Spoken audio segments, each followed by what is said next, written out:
fucking Yeah. It's amazing. I couldn't believe it the first time. And no prices. He's got to look everything up on separate. Yeah. It's pretty cool. It's a gem. Hey everyone, we're live. Can you guess what we're talking about? We're talking about the legendary Flower record in Tokyo. If you're ever in Tokyo, make sure you go and check out Flower Records because it's quite an experience. I'm sure many people who've been to Tokyo have been there, but it's a one-of-a-kind record store. So that's what we've been talking about, but we're live now, so time to get serious. Let's do the... Hey, thanks for coming on, everyone. It's going to be a great show. The first time in the history of the show I've got someone on my own, on the same time zone as me. Jay, he's up in Tokyo. Nice to see you. Thanks for coming on. Thanks for having me, man. Mario, thanks for coming on. Thanks for having me, guys. Tony, thanks for coming on your holidays. Thank you. It's going to be a good show. Let's just do the kind of housekeeping. What we do every week. Like and subscribe and all that good stuff. Help us out. Thanks a lot. Let's open the chat. Hey, there's a bunch of people here already. Hey, everyone. What's up, all? I was talking just before Mario came on. Actually, I was telling Jay and Tony that a really good friend of ours passed away yesterday. This show really happens because of him. It's Bill Chamberlain. He passed away yesterday. We're all like super sad about it. So this episode is dedicated to Bill, and every episode from now on is dedicated to Bill. And give a shout out to Bill. Everyone loves Bill, and everyone's like super bummed and sad right now. But Bill would have liked us to have a fun show talking about records, so that's what we're going to do. As always, we're going to have a great time talking about. We've got 5 each, right? I sometimes have a cheeky extra or two in the pile, but we'll see how it goes, and we'll go around. Bill is the one who actually was the first guest, right? Bill. Okay, so Bill had a Facebook group.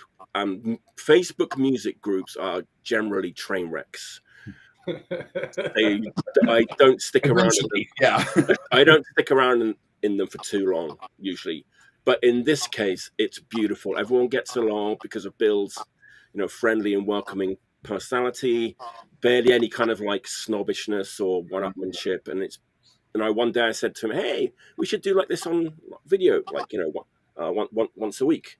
And so we did. But I didn't expect to be going like 128 times later. But yeah, it was a sad day yesterday. But man, sorry for the loss, man. On that one, it's a big one.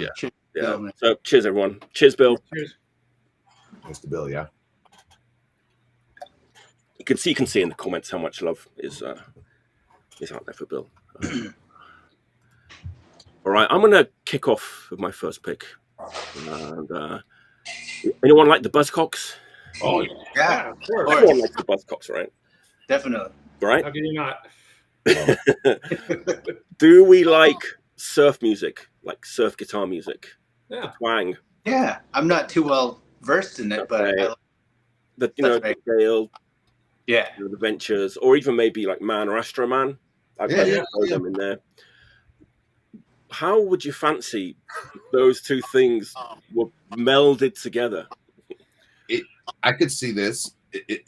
Well, you're going to see it. So it's my first. I feel like it could be good or it could be horrible. My first pick. It's a Japanese band, but I think 2 of the members are British. They're from Fukuoka, I think. Let's have a look at it. Okay. I love the cover of this record too. It's The Roots. Yeah. Oh, so they really are Buzzcocks fans.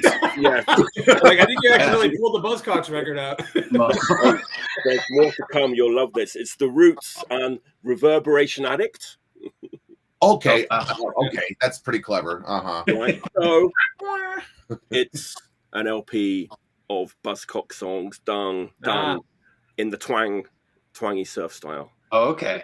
That's cool. Right. That's cool. And it works pretty well. I was thinking they could have kind of gone 2 ways with this. They could have gone sort of full on like blown out Guitar Wolf style with it, or they could have played it kind of very safe and nice. It's kind of somewhere like in between that, and it's got all your favorites. Whatever happened to Everyone's Happy Nowadays, Fast Cars, Orgasm Addict, Love You. Some songs work better than others. I think Something's Gone Wrong Again works really well. Oh, that's a cool song. By the Is way, it all instrumental? All instrumentals. That was my question too. Okay, instrumentally, I think stuff like this works better. I think I would like it better instrumental. Yeah. So and it actually makes you realize how amazing all the Buzzcocks songs are too. Right. When they're done in this way and they still sound amazing. Yeah, if they can be translated well. Yeah. That they work for anything. Yeah. Probably. Amazing. And although those melodies, those vocal melodies are twangy, reverbed, guitar, and it's funny. I have like a weird. I think, to me personally, I have a weird sort of like standard for records like this that are gimmicky, and but once in a while, like you're saying, once in a while, it's kind of easy to groan at. Like, let me give a listen. Like, actually, it's pretty good. I had the same experience years ago when some kind of Misfits lounge music thing came out. I think it was the Nutley Brass. And I'm like not a Mondo Exotica dude who's like, listening to like this kind of, schmaltzy lounge music. But damn, if it wasn't very fucking fun and great to listen to, and it actually was fun to sing along to because you already knew all the words. Right. And this is actually kind of like a fun party record. Just like, and also my kids loved it. And we're already into like Misfit stuff, and like, oh, this is a kind of a cool.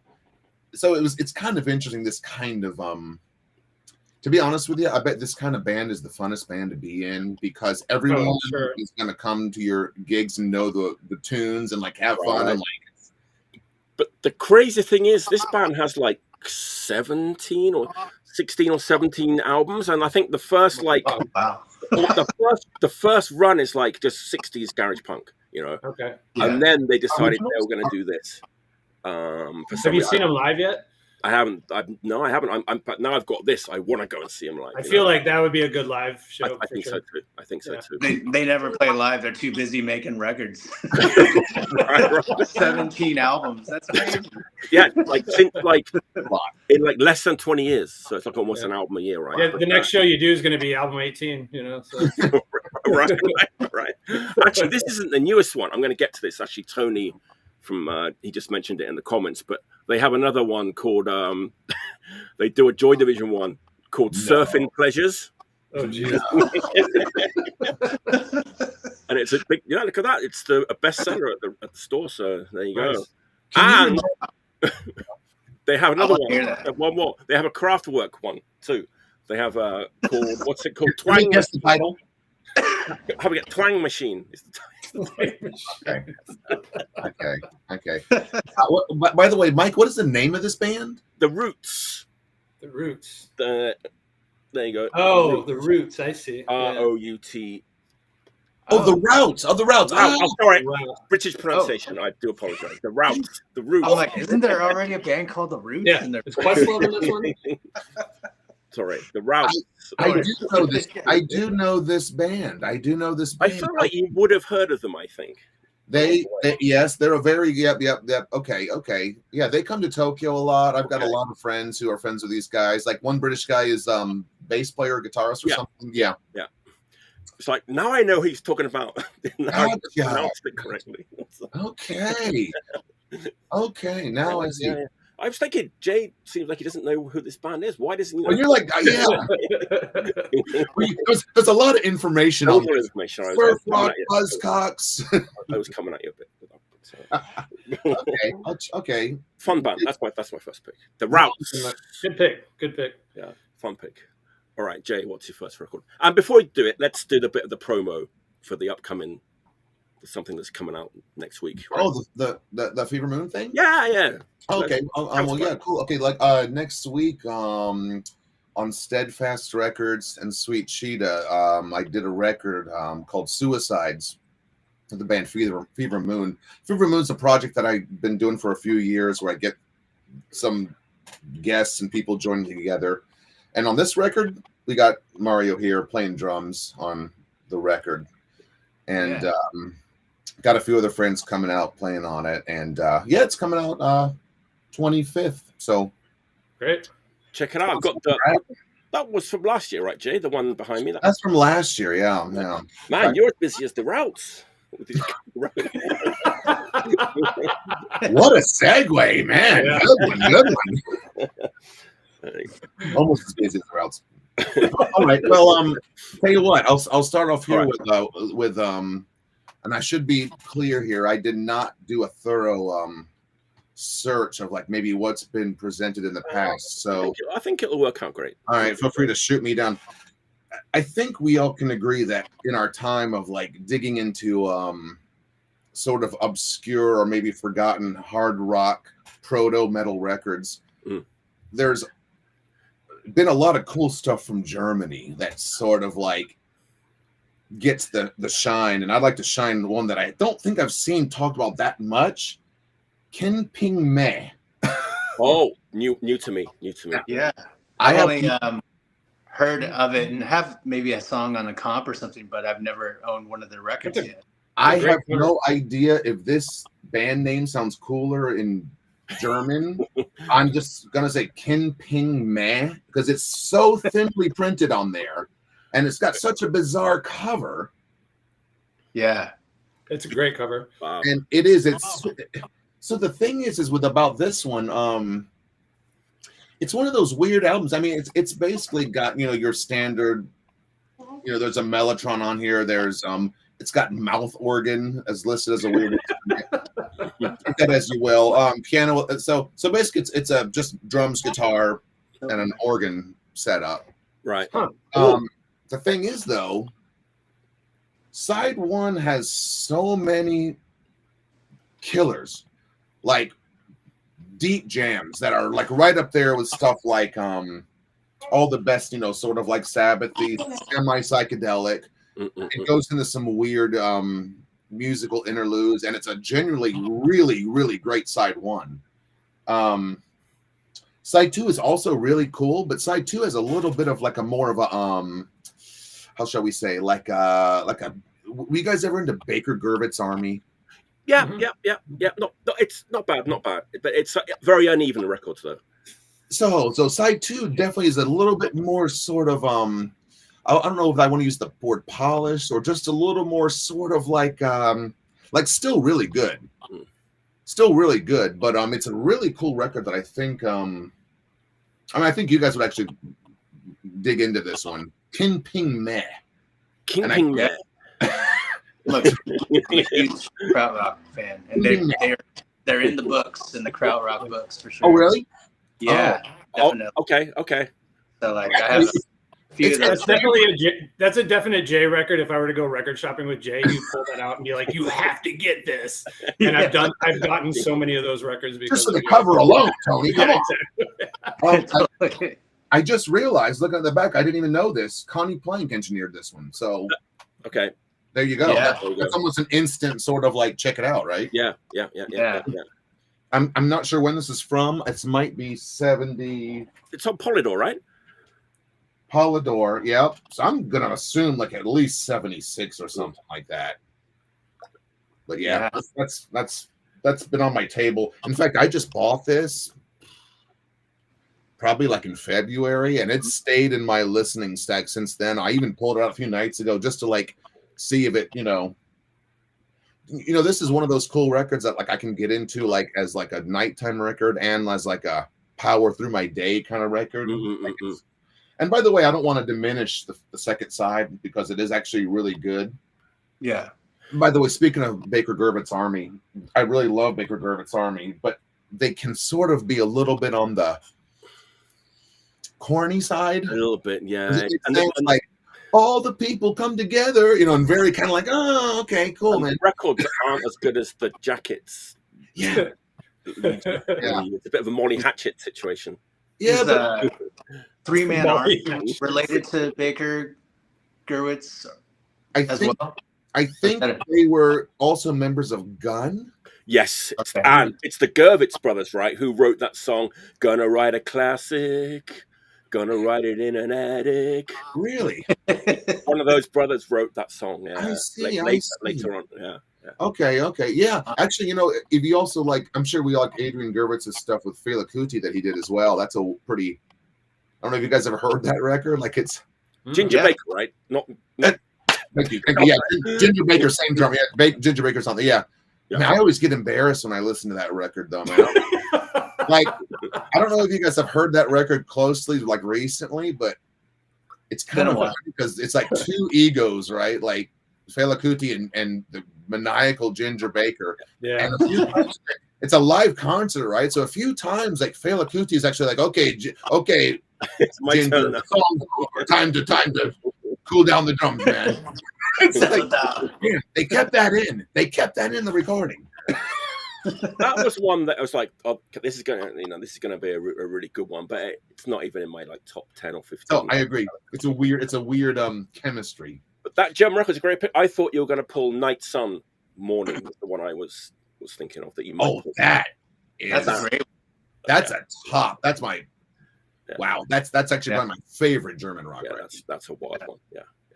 That and Message. I don't know if you like that band Message. Yeah. Books of Dreams, it's called. I got that somewhere too. I love that record too. Yeah, it's a banger. Really cool cover on that one too. Yeah. Like you just like that's one of the ones you blindly will buy just because of the cover, and you're like, this is gonna be good, you know. Definitely. And it is. Beautiful. Cheers to German hard rock. Yeah. And there's so much of it too, right? Yeah. So much of it. Seems like. All right, Mario, what's your first record? What's your man? Let's see here. I'm gonna go with. It's been, I guess I don't know if that's too shiny. FU2. Whoa. Depression. And it's called Depressions, and it's sort of a fake band that was like exploito kind of a type thing, but it was members of the Downliners sect. Okay. And so when punk rock got big, or was a thing, then they put together this fake band in the studio, and did this album called or whatever, and it's really good, like Kinks kind of style punk rock stuff. Done by older in there a little bit. I can see. Mario, just hold up and look. There you go. Okay, nice, beautiful. Thank you. Is that better? I've never seen that. Yeah, Me neither. Oh, Beat FU2, and there's to add more confusion to it. There's 4 different cover versions of this. So there's like a Spanish cover version. There's like a, whatever. I got this one in Australia, though, from a killer shop called Vicious Sloth. Is that the actual Australian cover right there for that one? I think this might be the actual original UK one. But yeah, it's really killer guitar playing, kind of in the Kink style, really straightforward, good organ, really good recording, really good songs. Wow. Super catchy, all, like punkers playing that can actually play. But yeah, it was all a studio project, and kind of just an underground thing that's sort of gotten popular over the years. I think there's a record shop in San Francisco called 1, 2, 3, 4 Go or something like that, and they did a reissue. Right? Okay. Yeah, that's a great store. Yeah. But, is that a bit of a power pop leaning on that record there? That Depression? No, more power, more garage punk power. Yeah, but with the 70s punk feel though. Wow. So it kind of it's on like some of the Killed by Death comps. Like they'll take one song. Okay, gotcha. Yeah. Oh, Gary, you remember you mentioned the Downliner segment? You know that single, Showbiz. Yeah. Which was like they were like kind of jumping on the punk band. Maybe it's even like on Stiff Records, I think. Yeah.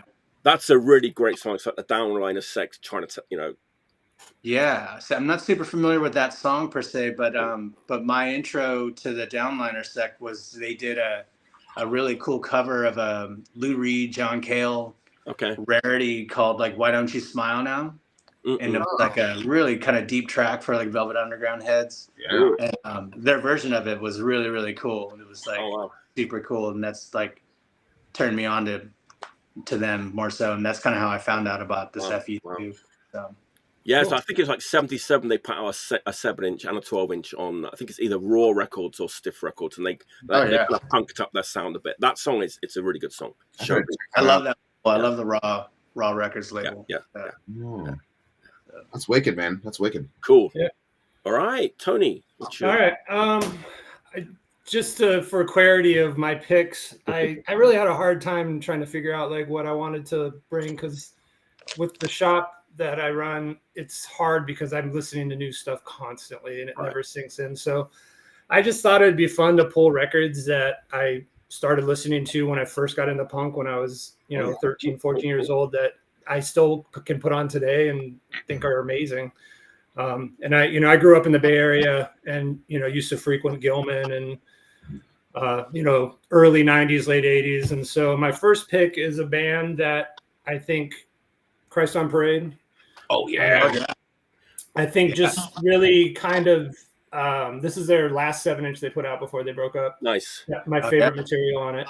I think they're a band that for the time they kind of set the standards for how a lot of the hardcore bands that were, playing at Gilman Street at the time, like Neurosis and Chicano-Christ and bands like that, they kind of set the standard for them. And I still can put these records on and just think it's so fantastic because what they were doing was just really cool, like the very intricate, weird parts in between the fast parts, great vocals. And they were, 18 years old, 17 years old. So, and this record, and they had an album out before that called A Mind is a Terrible Thing. Yeah. Which is also a fantastic record. Love that one.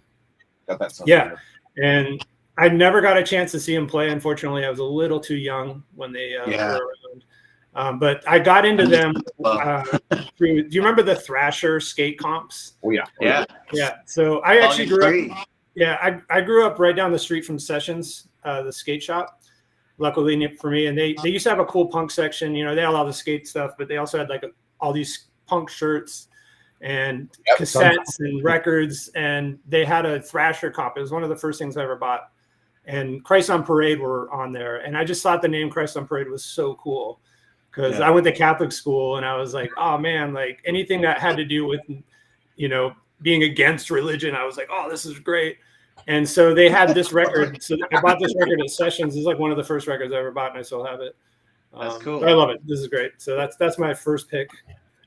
Yeah, I go way back with that band in the same sort of sense as well. I heard them on the Skate Rock comp. Yeah. Volume 3, which I still have. That's the one. Yeah. And the one that's shaped like a skateboard. Mm-hmm. And then I got the first record. I don't have it anymore, unfortunately. The very first one that was like on Pusshead's label. Yeah, I think it's called Sounds of Nature. I think it's called. Yeah, that's what it is. And that was great. I still have a bootleg T-shirt somewhere, but I remember being stoked hearing that one of the guys in Christ on Parade joined Neurosis. Yeah, he was the main guy. He became their keyboard player. Yeah. Yeah. So I saw that was like Souls at Zero era. Yeah. So. Yeah, seeing that like Neurosis live back then was just mind blowing, and influenced by Christ on Parade for sure. Yeah, they would play down here. Neurosis did when that second album came out in Tijuana a lot, so I saw them then. Yeah. And then I saw they took like a little bit of break to kind of change their sound a little bit. Yeah. And then I remember seeing them when they came out with that third album, and I was just like, whoa, it was like a totally different band, but in a good way. There's one of the best live bands I've ever seen. Me and my friends, anytime Neurosis would play, we would just go, even if it was like 4 hours away. And I saw them a lot. And it was just, I was lucky. I didn't realize it at the time. I was very lucky to have grown up like right down the street from Gilman Street and in a scene that was so like, I just thought every scene was like that. But, you have, there'd be shows where it was like the Melvins, Neurosis, Christ on Parade, all playing one show together, and it was just like, that was a normal show. It's just, I was there one weekend and there was something going on there for like an all day thing. And then I had heard Sleep was playing, but they're like, oh, they played at 4 o'clock in the daytime. I was just like, I saw Sleep a lot at Gilman as well. So. Tony, there's something interesting. I think about this often, how there's one little thing you said, Tony, about Christ on Parade that sort of like sticks out to me as well. Like that kind of, I'm not sure. I guess it would still kind of call it hardcore, but it had always like a little bit of the weird element. Yeah. discordant. And, like, Rudimentary Peni influence a bit, maybe. Yeah, Yes, like- definitely rudimentary Peni, like almost a proggy kind of thing going on. like stuff You got like King those, Crimson kind of weird thing, you know? yeah, like No Means No comes to mind. Weird And, like, weird time changes and stuff. yeah, definitely. and, And a darkness to it too. Yeah. who was that one band? It's escaping my mind now. Who had that? Man, they were like a real crusty guys. They had, I think it was called Computer God, and it had the guy with the plug-in I hand. don't remember that. Oh, Nausea. You're thinking of Nausea? Nausea. They're Yeah. like, they were kind of coming around, and they were a little bit, had some like strange moments, and Malignant Youth, of course, comes to mind. Yeah, but for sure. was it? There was also an interesting comp that was put out by was it called 2-4 Puddin'? Does that ring a bell? Yes, That's I think very that's small records, right? very small Very record small. comp. Yeah. And were they kind of connected in that same That's scene? David Hayes. That was David Yeah, Hayes. it's David Hayes. Actually, one of my picks is a very small record. We'll I get to it. Okay. We'll get there. Wasn't there kind of a little connection there with the Christ on Parade? Was I it? think so. They all came from the same scene, and they all like, it was Right. very like most scenes. It's all very incestual. Like bands Right, played with each other and stuff, and they all. I mean, the scene was so big, and there were so many good bands, but they all kind of knew each other, because it was all one small town. Berkeley's not a very big city, No, not at all. and so like it was just amazing. I mean, big bands came from there, like obviously Green Day and like Crypt and a lot of those bands too, and it was all part of the same scene, and it was like pop punk bands playing with hardcore bands, playing with whatever weird 90s like funk metal bands and all that shit, so it was really cool. Wicked. All right. Nice one, dude. Yep. Cool. Thank you. Oh, pretty much perfect first round. all downhill from now on. All downhill from now. Yeah, this is where I get to try and explain these new records that I've got. So, okay, talking about scenes, we had in the UK in like the mid 80s to the late 80s, we had so many amazing like melodic punk bands or hardcore bands. Snuff, Mega 64, Leatherface. There was like so many, and I used to go and see all those bands all the time, and it was a really good, good time for UK punk. A lot of new bands playing, sort of more because UK had been known for more like Extreme Noise Terror and Napalm Death and Heresy, and it was getting a bit stale for me personally. And all of a sudden, you get these new bands coming in playing super melodic. Like especially Snuff. Snuff was huge when they're great when they came along. It was a real like fresh, a breath of fresh air. But another band I used to really like go and see was a band called HDQ, who are from Sutherland. And the thing about HDQ was the guitarist was Dickie Hammond from Leatherface. So they were great because they had him on guitar. And so some of the guys from that band, HDQ, have recently sort of got back together, the singer and some other guys, and they've got a new band called the Diaz Brothers. Aren't they wrestlers? The real Diaz Brothers, wrestlers. I hope so. And this is their second album, just came out. Oh, The World Is Yours. The World Is Yours. It's put out on Waterslide Records. Oh, really? Really? In Japan, so it's easy to get in Japan. It's on Broken Records in the States. Oh, they're still going Broken Records. Wow, yeah. Easy to get in the States, and it's on two other labels. It's on Serial Bowl in the UK too. So it's easy to get like everywhere. Man, it really harks back to that 80s UK big melodic Leatherface sounding melodic punk. Right. I don't know if you've heard the Roach Squad record that came out, which is like Frankie Stubbs. He plays guitar. This is a new record too. I've talked about it before. Wow. It's a similar thing to that. Big Gibson GS guitars, two guitarists. You know what I'm talking about. Yep. The singer, Dave Gollidge, I loved his voice in HDQ. He's probably about my age now, I want to say. Like 56, 57, 58. His voice has never sounded better. Cool. He was definitely originally influenced by US hardcore. He does do a bit of a Dave Smalley from the Dag Nasty era. I mean, a lot of people were, which came from Ian Mackay, and also the guy from Verbal Assault. That kind of very passionate vocal style, which he's never done better than on this record. Wow. It's really well produced, huge production, chiming guitars. It's beautiful. Cool. From Sunderland, It's very US influenced, but it's got this sort of that Leatherface thing where it's a bit dark, yeah, you know, a bit industrial, not industrial music, but you can smell the sort of the cover looks like an old Snuff record cover too. It kind of does, right? Yeah. Look at that. Here you go. Depressing UK street on the back. I love the band name, the Diaz Brothers. Diaz Brothers. The World Is Yours. It's out now for fans of Leatherface, Fever Moon. You know, big melodic sounding. Cool. Oh, I want to check this out, man. It's easy to get, right? It's on water slide, so it's like 3,000 yen for a new record, which is good these days. These days, yeah, no big deal, right? Doesn't get you cheaper than that. This is definitely Tony Pence material. Tony Pence, there he is. Yeah. This is his thing. He loves the melodic UK. We did a whole episode actually, just him and me, talking about 80s like melodic punk. He's the super fan. He's the super. Oh, killer! By the way, he goes to Japan a lot. I got to hang out with Tony. Shout out to Tony Pence out there. He's the best. Tony's the best. Yeah. We went to go see the Mummies together a few years ago. Oh yeah, cool. Yeah, that's how we met. You just see his shop Celebrated Summer is getting to do like a limited kind of, I don't know if it's like a 200 or so, like Milo Goes to Celebrated Summer. Yeah, so they're repressing Milo Goes to College, and he gets the OB in Japanese and English. I saw that. It's so cool. That's such a cool thing. That's the Tony I saw in Japan when we were there like a year ago. Oh wow. Okay, I think with you. You are right. Good memory. Yeah, we There you go. met Tony on the street of Shinjuku accidentally. You bumped into him on the street. Yeah.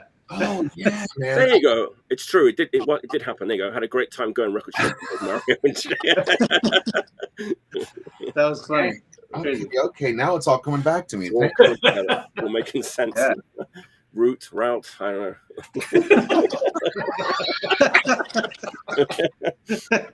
Oh baby. All right, that's my second pick. Check it out. Diaz Brothers. Cool, man. I like that. I will check that out. Yeah. Diaz Brothers. Cool. Diaz Brothers from Sunderland, North England. There you go. All right. Do they tour? By the way, are they active in? They're an active band, but they tour, but they haven't been to Japan. I'm just curious. You know, we're living in the age where like all these bands are like bands that you'd never think are back together are doing it, and I'm always like, wow, like you said, that guy's like 60, and I'm thinking, I wonder if they're going to tour. I wonder if they're going to get around, because I think they probably like could and do it well. Yeah. But just in this, well, you know what? Yeah, I kind of learned a bit of a lesson with TV Smith from the advert. Oh yeah. I was like, it's way too late to go and see this guy, and I went, and it was incredible. Good. Oh, okay. It was good. He had that band, the Rough Kids from LA, as his backing band, and they're an amazing band. Okay. They understand the songs. He's got so much energy at his age, and he was so down to earth. It was at Bears, which is this like tiny DIY venue in Osaka, and he was opening up for the Damned out here. That's right. Yeah, that's right. Yeah. It's never too late, you know. With some people, he's still got it. Dude, speaking of TV Smith, like I really got hugely kind of influenced by his vocals, you know, like how he sings and like tapping into that real like sandpapery smoothness. You know what I'm saying? Right. Like and it's cool that he's still he had a great here. Yeah. Well, all right. I guess I'll choose my number 2 here. If you were to ask me what kind of music I hate, okay. What music do you hate? not a big jazz rock fan. It's rocky territory, right? It's a minefield out there. Like I'm, you know, those who know me know I'm a real more kind of like purist when it comes to jazz. Like I'm really into like, you know, 60s and some 70s, but when it comes just to jazz rock, I just cringe. And like, it's one of the hardest. You know, I'm not a fusion guy either. Like I like prog, but I'm not like a fusion guy. To me, there's stuff that's broken through to me a little bit over time. Like even the stuff that's supposed to be like case basis. Case by case. Yeah. Like it's really wild to me to hear people like, "Are you into jazz?" I'm like, "Yeah." They're like, "You must be a Weather Report fan. And I'm like, Gyro, fifth album, amazing. but then again, I'm sure there'll be one day where one of those Weather Report things will click into me. Perhaps it's kind of like happy-go-lucky elevator music, man. Yeah. So this is the complete opposite of that. This is a deep one, and it's kind of questionable whether this is jazz rock or not, but I think it applies. Sonny Ask the Ages. Sonny Sharrock, Ask the Ages. Now, this was a notoriously sorry. That's the back cover there was rest in peace, Sonny Sharrock. Yeah. So this one actually never came out on vinyl for the longest time. I had the CD, and Sonny, by the way, not just jazz rock is not something I'm crazy into, but I'm also not really a jazz guitarist person. Interesting. Right. Now, it's grown on me over time, but in general, the jazz guitar can be just a little too sort of out of tune. I don't know. It can go directions that I'm not sure I'm really into in terms of jazz. But it's also one of those things I've slowly come to appreciate. But I'm such a fan of Sharrock's crazy playing, man. I think he's fantastic. Yeah. He's just him. He's not really part of any kind of genre, I want to say. But you know what's wild is he actually, who gave him his start, who kind of gave him a big push, believe it or not? Herbie Mann. Yeah. He shreds on Herbie Mann. Those records with him on it, they're amazing. Which is insane to... You wouldn't think with the flute they would go that good together, Yeah. But I haven't heard much of Sonny's stuff. There's one other record that's very recommended of his. It's like a black and white cover. Maybe it's a little earlier. Yeah, Black Woman, I think, is what that one is. Yeah. Evil Woman. Yeah. And but I don't own any of his stuff yet. I just haven't known what to really get or check into yet. But he always comes highly recommended. Dude, you know what, Mario? I know you kind of started your jazz thing the same as I did, kind of getting the free jazz first. That's how I started as well. And then so this one, I think would be up your alley because it's very it's really well composed stuff. Yeah. But it very much lives sort of in this it's not prog, it's not even jazz, but it's got Elvin Jones on drums, right? Oh wow. So you got Sonny and Elvin Jones on drums, and God, who else is on this thing? I'm not sure, but here's the crazy thing. This was only released on vinyl maybe 10 years ago. Right. Okay? Right. But the people who released on vinyl for the first time botched it. They didn't include the original cover art. They included this terrible, just like a text, and I was just like, for some weird reason, they also, I don't know if this drives you nuts, but it drives me nuts when something's re-released on 45 RPM. And I get it for sound quality, but that to me, I don't need necessarily a double album version of something that fits fine that already sounds good on 33, right? Yeah. Yeah. Then this was put out as an exclusive by the Vinyl Me Please people, I think. Okay. So this is kind of considered the legit reissue. And just last night I looked this up on the old Discogs, and I was like, oh, this is the one, dude. This is a sought after record. And I think this was just re-released maybe 5 years ago or something. But man, this smokes. Yeah. It's deep listening, but it just shreds. And I mean, Sonny's going into all those directions of just, squalling and, going into his scree, but also just beautiful fluid playing. Yeah. Cool. Is it from 70s era? I think this is actually might have been recorded in the 80s. Okay. Wow. I mean, it's kind of like a later on record, but the sound quality is so good, man, for something like this. Yeah. I didn't properly research my shit. Sorry, but I think this is an 80s record, but might have been it was CD only, I would assume. Right? Yeah. Might have been the last record he made before he passed. I'm not sure if anyone in the chat knows, but We were just talking about, Robert brought it up, but I'm amazed by this, how he played on that Stalin, the Japanese punk band, the Stalin. Did he really? He So played cool. on Fish In, which is like Fish In. That's right, dude. Yeah. Sonny Sharrock, because it's the remix version. There's two versions of Fish In. They redid it, they remixed it. On the second one, they got Sonny Sharrock in on guitar. The Stalin, Japanese punk band. That's another band still I haven't really heard much of, and I hear so much about. Yeah, you should definitely check out the Stalin. Oh, they're great. Yeah. But yeah, this is kind of pricey. So. Yeah. I'm not sure if I want to recommend this as a gateway to jazz rock or not, because I think that's a terrible idea. Don't get into jazz rock, but this as a great album with a sort of jazz feel and sort of like an avant-garde rock feel.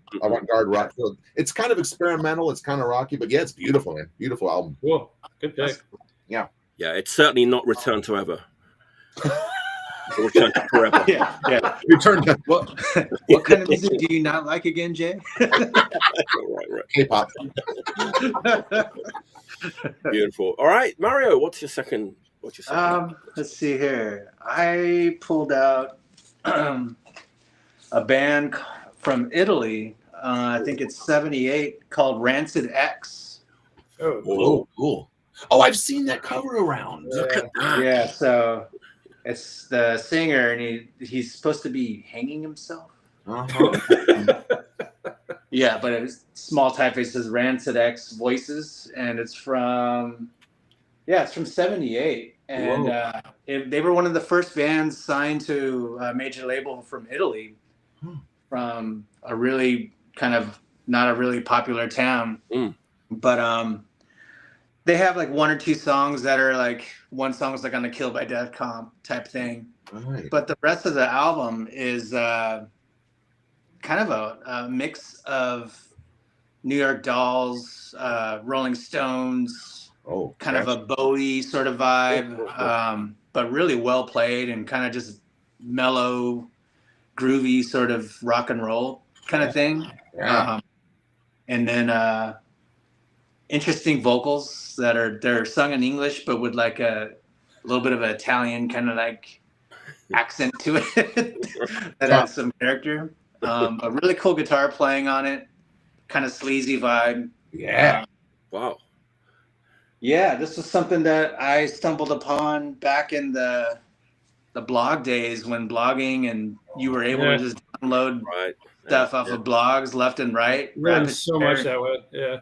Yeah, there was like some, oh man, I can't remember. There was like a really cool post-punk blog going on for a long time that I just remembered like getting turned on to so much stuff at the time. Yeah. And this was one of them. And so I just had it on my iPod for years. And man, finally I had decided to try and find an original, and it was pretty hard to find. But out of all the places I got it, it was on that CD and LP.com site or something like that. And it was kind of sketchy because you could like see like what's available, who's selling it on CD, who's selling it on vinyl, right? And then like two people had it on vinyl from like some other country, and it's like you just have to send them the money. Yeah, it's craziness, right? And I'm just like, God, I had to send this guy like $70, and I was just like, oh, crossing my fingers, like, this is gonna take a birthday card. And then, like a month later, the thing shows up in like one of those super thin cardboard envelopes with the flap, and I'm just like, That's how they ship records from Europe, and it's always so scary to open that package. Oh god! Oh man! But that looks killer. I would buy that if I saw it at Disc Union. Yeah, that's a cool cover. So it got reissued. I think there's a punk-ish label called Spittle. Okay, yeah. That they did a reissue of it, so you can find it on Discogs for like $15 or something like that. All right. Wow. Really? All right. Yeah. Rancid X. Really cool. Rancid X. Rancid X. Cool. Great name too. Voices. That looks wicked, man. Yeah. This is also something I'm fascinated about, man. Is this how many of these like real sleazy kind of like records that ride that raw rail are still out there, still left to be discovered, that are still like sounding dirty and like, dude, I've seen that cover around because I have a really good memory for albums that have no text usually. Like those choices are quite interesting artistically. Yeah. There's so much of that stuff. By the way, either like something you'll find for super cheap, or like it'll be someone that knows they have it, and then it's kind of a little pricey. I'm gonna try and find that Spittler-ish. I'm gonna try and hunt that one down, I think. Yeah. It's definitely worth checking out. It doesn't sound like anyone else, that's for sure. It's cool. That's awesome. By the way, I'm kind of curious. I used to run one of those blogs. I used to be a person who used to rip stuff from my collection, and I had a blog. I don't know if you ever visited this one. It was called "What Fucked You." No, that's a great name. .blogspot.com. You should restart it. That sounds about right. I think it's probably still up there. But dead links, right?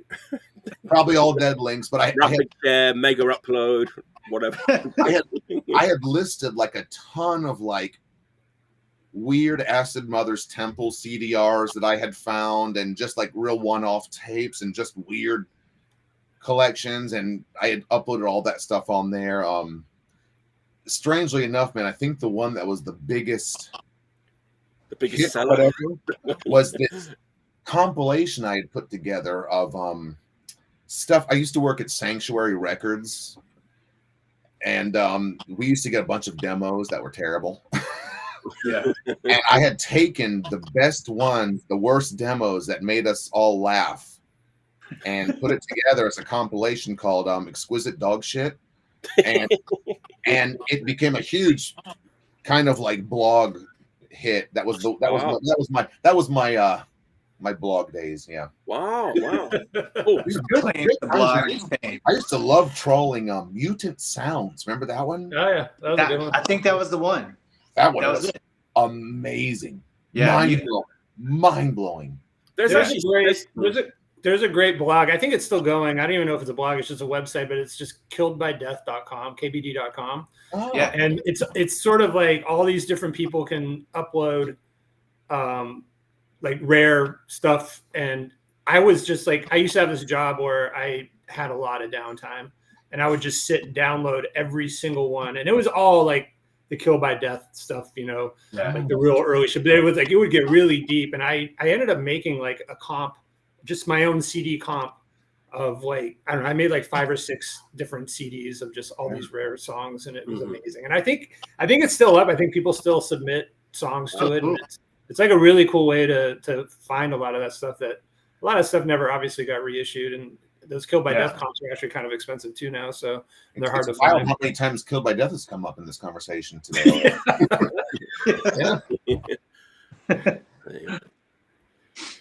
Cool. All right, Tony. Okay. Well, if anybody knows me, and Jay probably does more than you guys, the rest of you guys do, they know that I've kind of been obsessed with this band for a long time. And here we go. They are. It's not what Jay's. No, it's not Malignous Youth. They're a band from California. They're like kind of from that era. They're a little earlier than the Christ on Parade era, but they were from Santa Cruz, and they looked like a bunch of surfers. But they were one of the best live bands I've ever seen, and they put out some of the best records. Blast. Oh yeah. Whoa. Yeah. And this is their last album and my favorite of theirs. Oh wow. Okay. A lot of people like their earlier stuff. The first 2 albums are more Black Flag, Damaged era influenced.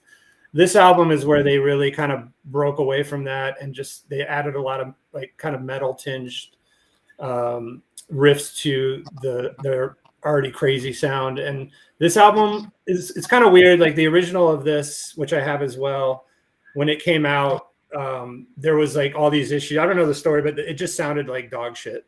Yeah. And I think there was something wrong with when they recorded it. Somebody left like a compressor on, and they didn't have enough money to re-record it, so they just released it as is. I think it just didn't get the recognition that it deserved, because it was so complex and weird and just amazing. Like they just jammed.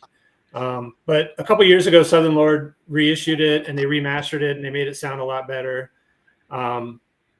this record is fantastic. If like we used to skate to it when I was a little skater kid. It's like they're the perfect skate band. And the thing I loved about them the most is just going to see them live. They all dressed like surfers. They had like bleach blonde hair. They wore OP shorts. And I remember they played a show and there was all these punk kids there with mohawks, and they get up on stage and one kid next to me was just like, what the fuck's this? You know, who are these guys? And then they just blew everybody off the stage that had played before them, and it was fantastic. But the cool thing with this reissue is there's this amazing photo. Oh, sick. That is I remember that. Yeah. So this is a poster you could get, like if you were lucky enough to order, you know, something from Thrasher. I think you could have bought this, but it's Rob Roskopf doing a little air over the band, and I don't know. I think it's really cool. This is my favorite part of the record that came out. I love that shot. That's a classic. That's a classic shot. Yeah. Yeah, but this is a classic record. This is like another one of those that I put on now, and I've been listening to this record since it came out, and it still blows my mind how good it is. And I like that one. How much they rip. I like that one a lot too. Yeah, less black flagish. I haven't put that one on in a while, but it's I still haven't got their remaster of tried to remix it. They couldn't find the original tapes. Right. I think the story was that one of their ex-wives threw them away during the divorce or something crazy like that. Jesus. So who was the guy that I think it was like Brad Boatwright or something like that? He's the one on the back here. He did it.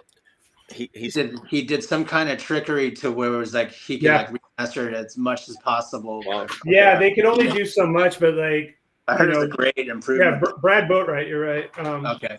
Brad Boatwright from Ashes Rise. That was his old band. Right? It's amazing what they can do. It's like all the technology, some knob turning can make it sound 10 times better. Yeah. Totally. With just I think they had to pull it from a CD. They didn't even have like any kind of original copy of it at all. It's just like, it's like, so it's kind of crazy what they did, but it's fun. Like I had this record memorized just because I listened to it so much, and they made a few changes here and there on the remaster, so it's kind of fun to like compare the two. Cool. Yeah, I want to hear it. Check it out. The record before It's in My Blood was redone by Dave Grohl. They found the master tapes for that, and they stripped all this shitty like 80s reverb and compression off of it, and they just they found a couple like guitar tracks that were missing from it, and that reissue on Southern Lord it's just called Blood is phenomenal. It's just mind blowing how much different it sounds, and it sounds just good to this day. It hasn't been dated at all. Right. So they're fun to listen to again, and I think they still play live every once in a while. They're probably pretty old now. Pretty infrequently, I think. Yeah. Yeah. I haven't lived in California in 20 years, so I don't get to see a lot of those bands anymore, but I'm sure they play every once in a while. It'd be super fun to go see them. Blast is always a band that I've always sort of been kind of obsessed with as well, in a sort of a quiet way. Yeah. Like I don't know, like they definitely don't get. I always feel like even when they were around, they sort of still didn't quite get the love that they probably deserved at the time. No, I think they got lumped in as just a Black Flag ripoff band. Yeah. And it's funny, like I was talking to a friend of mine who loves them as well. And he's like, I don't ever listen to Black Flag anymore. I just listen to Blast. Like if I'm gonna pull a record out, I'm just gonna listen to a Blast record. And I was like, well, I kind of do the same thing too, So they were like, they've kind of got a big cult following in the sense of, people that love Blast, and they like fly the flag, and they talk about them constantly. And I'm one of those people, obviously. Oh yeah. I actually have this front cover tattooed on my leg. That's how crazy I am about them. So look at it. That's cool.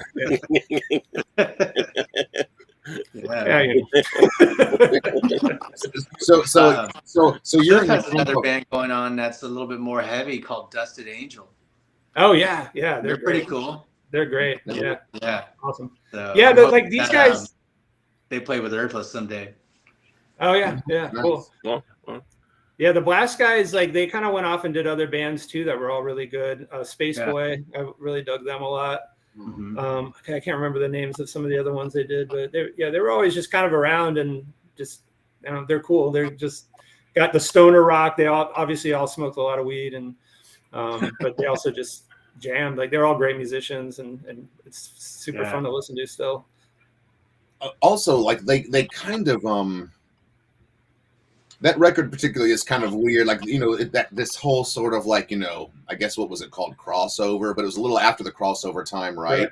But where they didn't go, they were one of those bands that were already kind of like a little bit kind of metal, even when they first started, I would say. Right. But they never like took the whole bait because they were also kind of strange.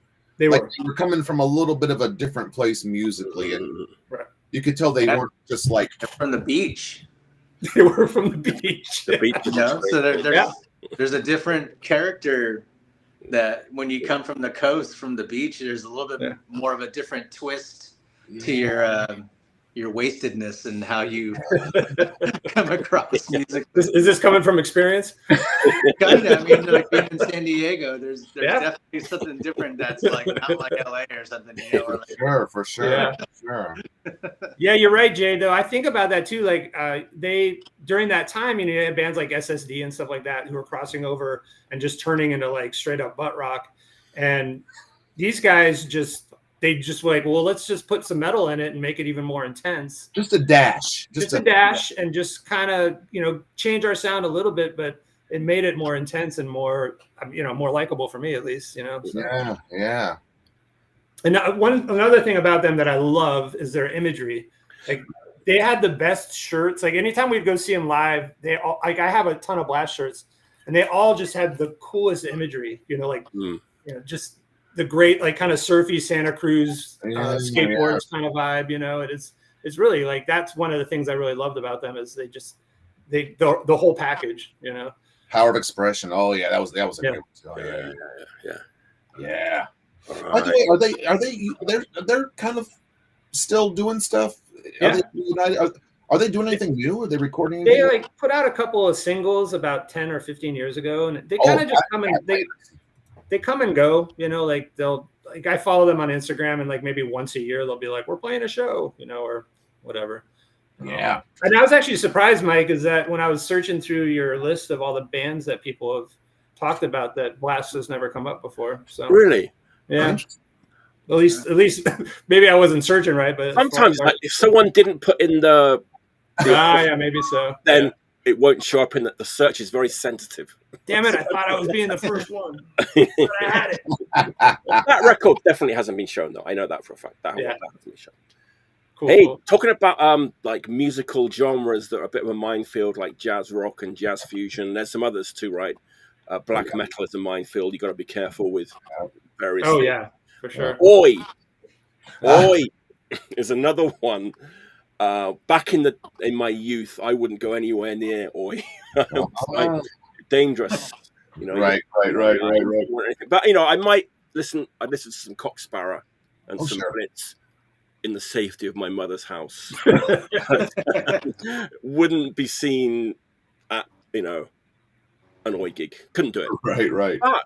But it's 2025. There is so much great and interesting Oi music being made, and they're really sort of taking it in various sort of different directions. I wonder if you're gonna pull out here. I wonder if I know this one. So, I mean, there's a few. No Time from Pittsburgh are great. Yeah, they're great. Claim Choice from France are great. La Inquisition from Spain are great. Lost Legion. Yeah, they're Chicago band, or a great band. Yeah, they come into the shop a lot. Bishop Green from Vancouver, the Chisel, of course. These are all sort of more traditional sounding Oi, but doing something new with it, more melodic. It's almost like melodic punk, a lot of this stuff. It's really nice. Sure. But then you've got the French stuff, what they call Cold Oi.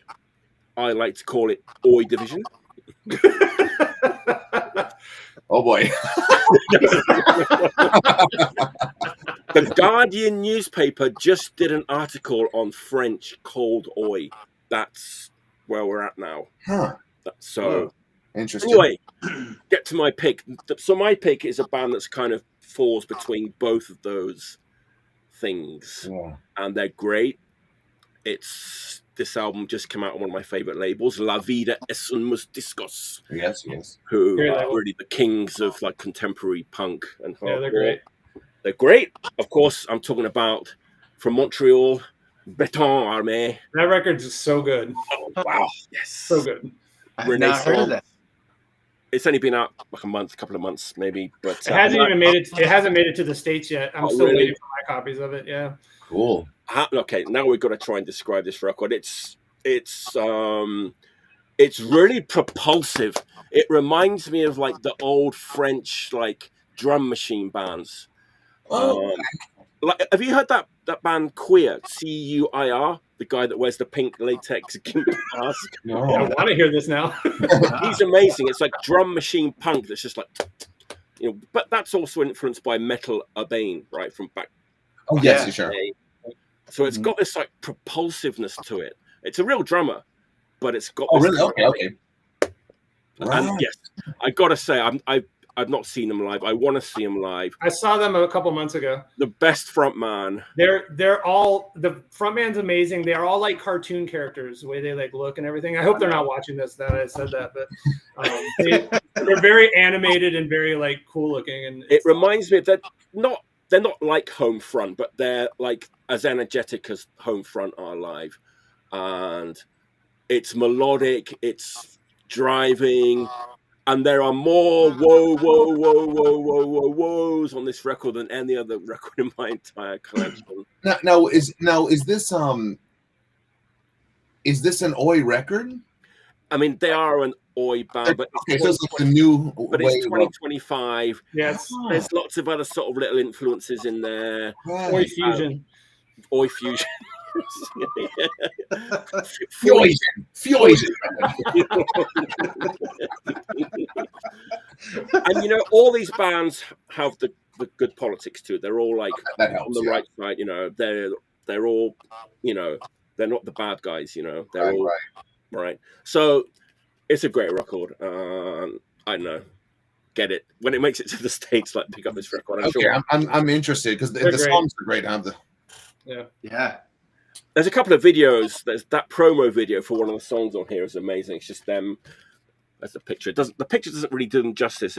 It's like they are just go on YouTube, watch some of their live videos or their promo videos, and then it all makes sense. Okay. It's amazing. But it's a site. No. Renaissance. Okay. Beton Armée. They're really good. Renaissance is the name of the record. Yeah. Really good live, man. Okay, I want to see them live so much. So have they got a cult following at the moment in the States, Tony? You said they. Yeah, I mean, when I saw them, they headlined at a club. There was probably about 150, 200 people there. A lot of a lot of oys, getting thrown around, and they played with Lost Legion. Actually, Lost Legion opened up for them. Okay, there you go. So it was packed. It was a great show, and based on, I went just because I'd heard that they put on a good live show, and I didn't expect anybody to be there, and it was packed. So they cover SSD apparently, huh? Yeah. It's the new breed, It's this new breed, kind of maybe people in their 30s, maybe. Okay, so they're semi-young, huh? Yeah, young. Yeah, they're probably in their 30s, I would say. Yeah, but that label also, like, that label's got such a big following that people will buy anything and get into anything that label puts out because they're really good. Yeah, Paco's great. He's coming on the show again in a couple of weeks. Wow, he's a good friend of mine. And, they're probably one of the best punk labels out right now. I think so. Yeah. And, What was the label again? La Vida es un mus discos. They're based in England, but it's run by our Spanish friend. Okay. Been doing it. And they do a side label called Sealed Records that does a lot of like reissues of like old Rudimentary Peni, a lot of anarcho punk stuff. Yeah. Oh, really? And they do great versions, great job on that stuff. And he does demo tapes records too, which put out old UK like anarcho punk demos and stuff. So yeah. Would you say they were like that band is Cold Oi? Actually that's what the French scene, like bands like Syndrome 81, Litovsk, they call themselves Cold Oi because they said like that during COVID. They started listening to a lot of different kinds of music and they kind of changed their sound and listened to a lot of post-punk and stuff, and they sort of put them together. But it's basically like that second Blitz LP. Yeah, it's the Blitz influence for sure. Yeah. Second Empire Justice. Yeah. That record's gotten taken off in the last few years. Right? People hated it. They hated it. What a so polarizing weird. Second album to put out. You know what I mean? At the time, people hated it. Sure. At the time, Just like abandon your whole following, you know. Like, You like us? Well, Skinheads in the pub did not want to listen to that. like I can't get the tattoo off. They've gone Voice of a disco. generation. Disco. Sounds like Depeche Mode. Mike, has anyone thrown up a Mess record on here yet? Speaking Yes, of, yes, they're one of those bands that are in this.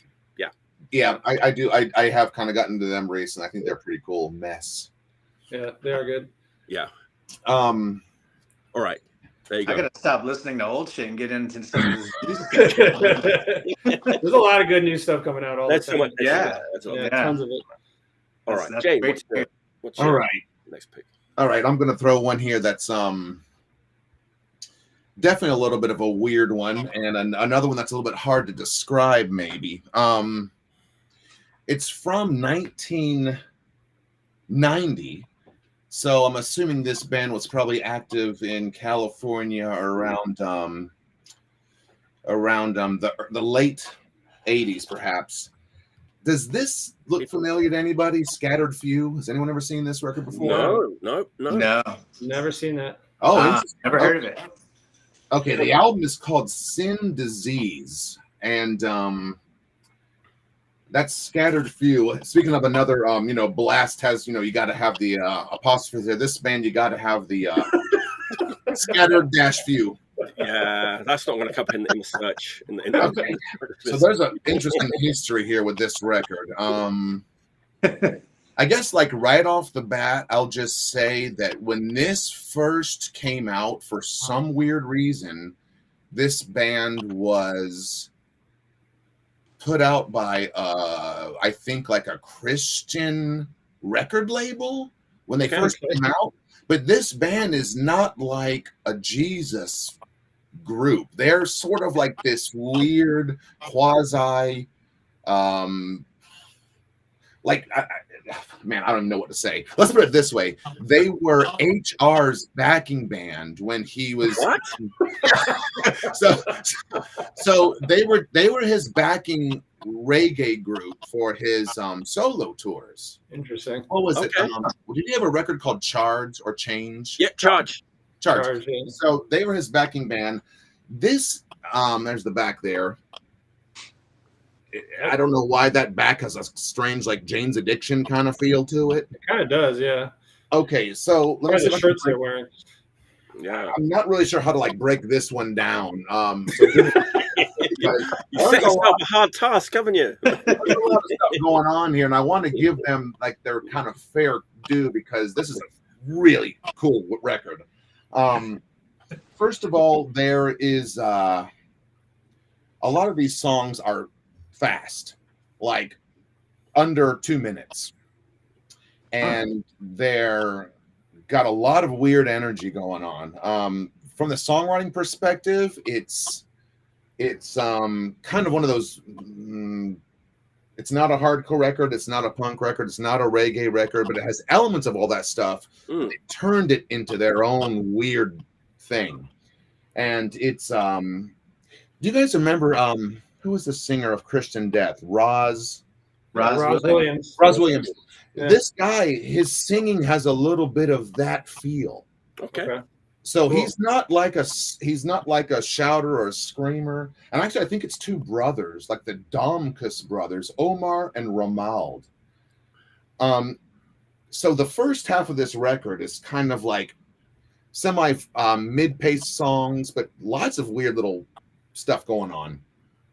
When you flip it over to side two, it just becomes like a super weird hardcore record, just like bam, bam, bam, bam, bam. Then you get right to the end, and they've got a 7-minute like super weird sound collage that has samples of like this apocalyptic preacher with tape cut-ups and weird lounge music. It's you know what, this is something that you might have heard, like Alternative Tentacles might have released it in the it's got that sort of like steel pole bathtub meets logical nonsense meets but the weird thing is though, there's some moments on here that are hauntingly beautiful. Like some of the songs just have like lots of weird like the tone is just odd. Does that make sense? Yeah. And it's worth looking into if you're into some sort of like a little bit of a Christian death kind of feeling, but a little bit more with some a little bit more kind of like hardcore roots. Very unusual record. Very unusual. Yeah, that's cool. It's a cool cover too, and like I would pick that up if I saw it. Yeah. For sure. And it's also just got like if that's also your like band photo that you're rolling, there's something going on, dude. How did you come across this shit? You know what? I had the tape when I was younger, and it's something that when I used to do zines, I had a friend, like, a one tape trading guy who I trusted. You know what I mean? Like I knew whatever he turned me on to. He was the guy who got me into Blingness Youth and other stuff like that. And he was just like, this band's very interesting and unique. And they were actually strange. I remember them being kind of controversial for some reason, but I can't really remember why. Like I don't remember why, like in the 90s, I can't imagine like what's on this record that's weird, but I do remember this one being kind of considered very raw and strange. And in fact, now I'm thinking there is a song on here where the singer has written a song about his friend being gunned down in a drive-by. Oh, okay. Which at the time it's kind of raw, and it's a little bit unusually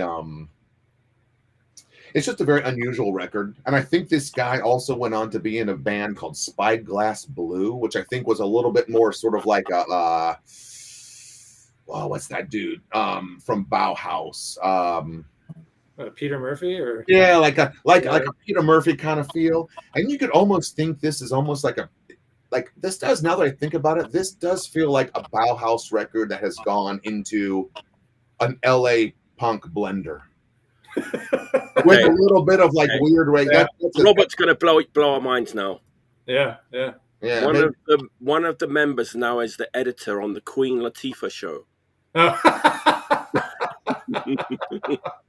Whoa. That's pretty deep there. Yes, that band you're talking about. Yeah. Queen Latifah has a show? Apparently, one of those guys is the producer or the editor. That is super amazing. That's amazing. Okay. Wow. Okay, I'm gonna have to watch that show now, I guess. Exactly. Maybe they'll do a little Scatter Few reunion on there.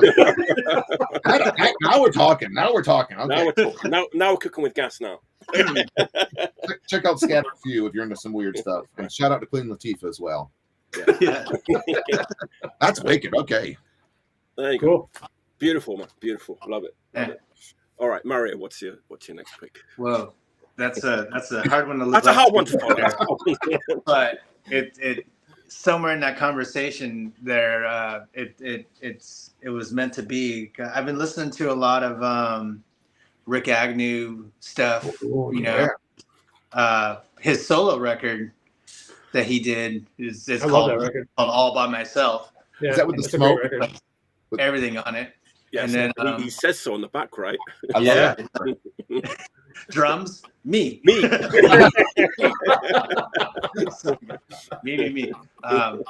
But you mentioned Roz Williams. So one of the records I picked out and I've been listening to a ton for the last couple years is the Christian Death. It's the demo. Wow. Death Wish. Oh, that's a great record. Yeah. Oh, yeah. So, one of the tracks was on that Hell Comes to Your House comp. Yeah, that's right. On Bemis Brain Records. And then all these songs are from that session. So whoever did that label, Bemis Brain, they took all the songs of the session to this, I think it's a French label or a Belgian label, I'm not sure. Right. Yeah. But they put them out without them knowing it, and they're all really good, man. That's a great record. What Rick Agnew was doing with this band, man, it still blows my mind, where he just in his, reading up on the Christian Death, like the book that I got, it was just like, I went and saw these guys play. I was right about to get kicked out of the Adolescents, and I just thought I was like these horror movies, mixing these horror movie, like soundtracks with Black Sabbath, and like getting a chorus pedal and then just like going off so much and more. like, but just meeting that vision of what like Roz Williams was kind of already like had in his mind. It's just like, I mean, this to me, this is like the first thing of death rock. You know what I mean? Yeah, for sure. Yeah.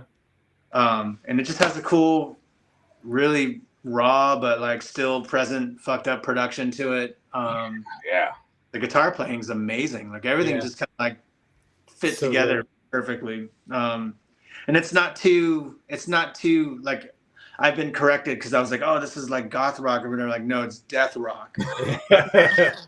Goth rock was a UK thing, and so yeah. But I really like the songs on that album a lot. They're still punk kind of ish attitude.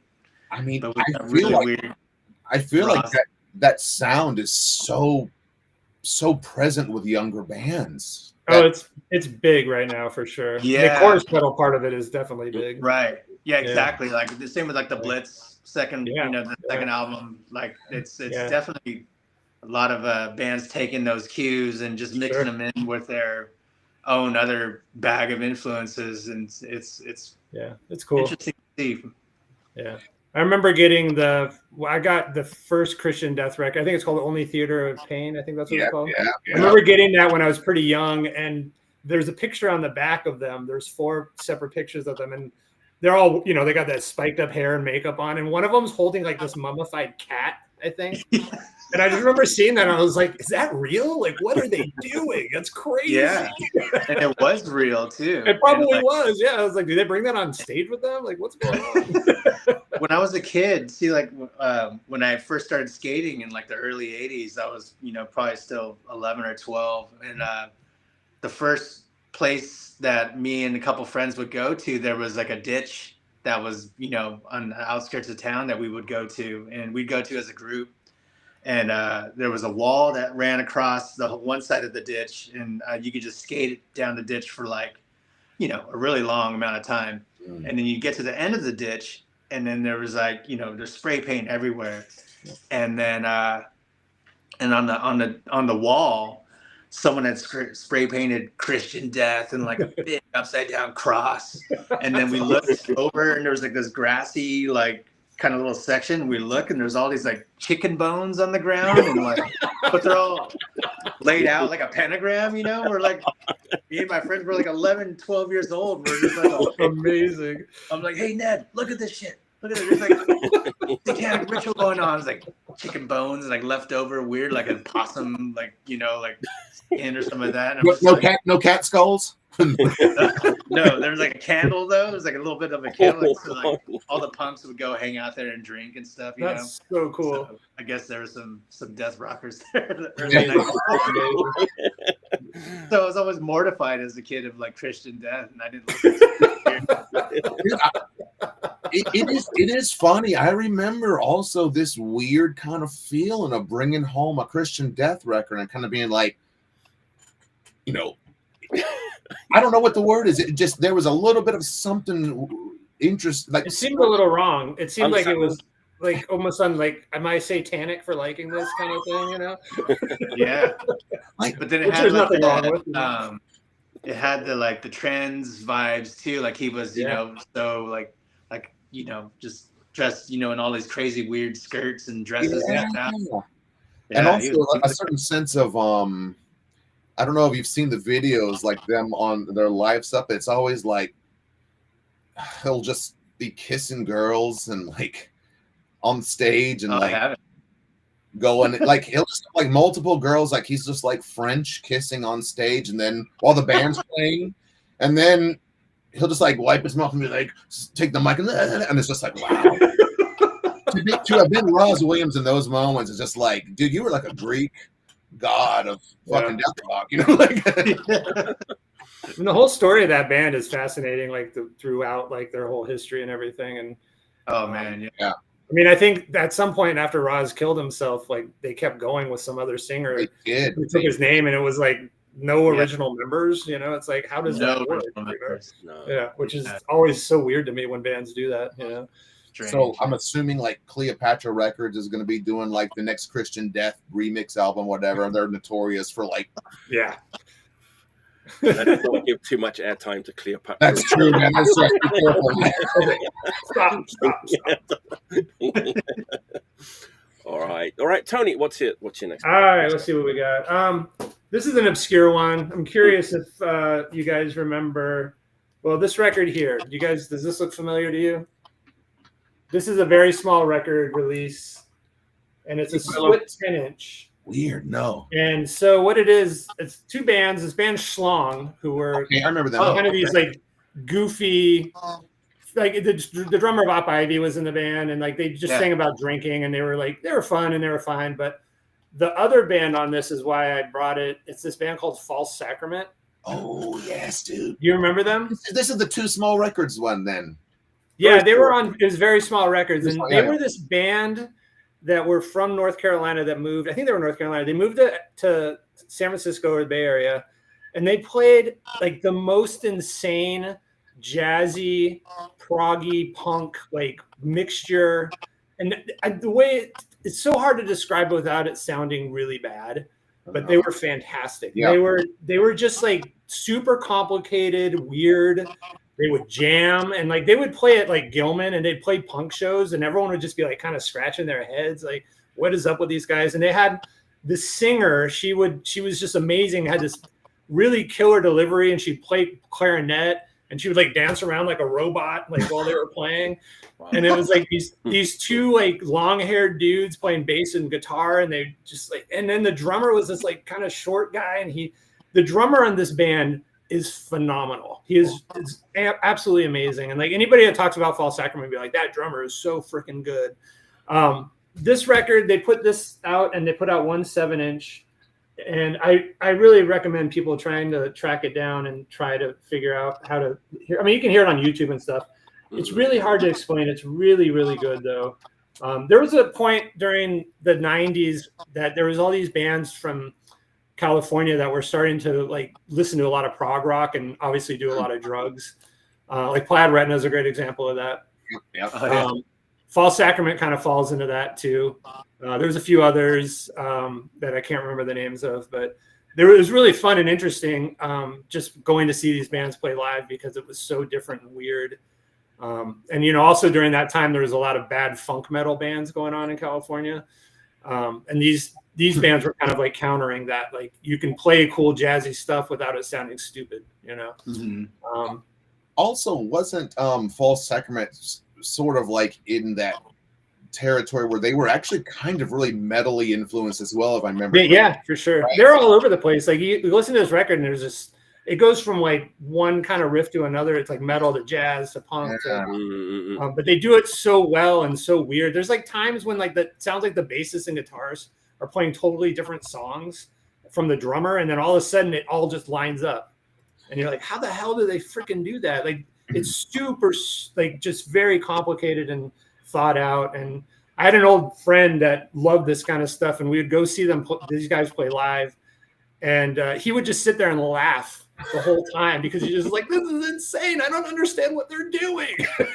And he would just laugh uncontrollably. And it was just so great to just, you know, see these guys play. So yeah, anyway, this is like one of those records that if you see it at a record store, it's like $3, you know? Yeah. You don't see it around much unless you're in the Bay Area. But okay.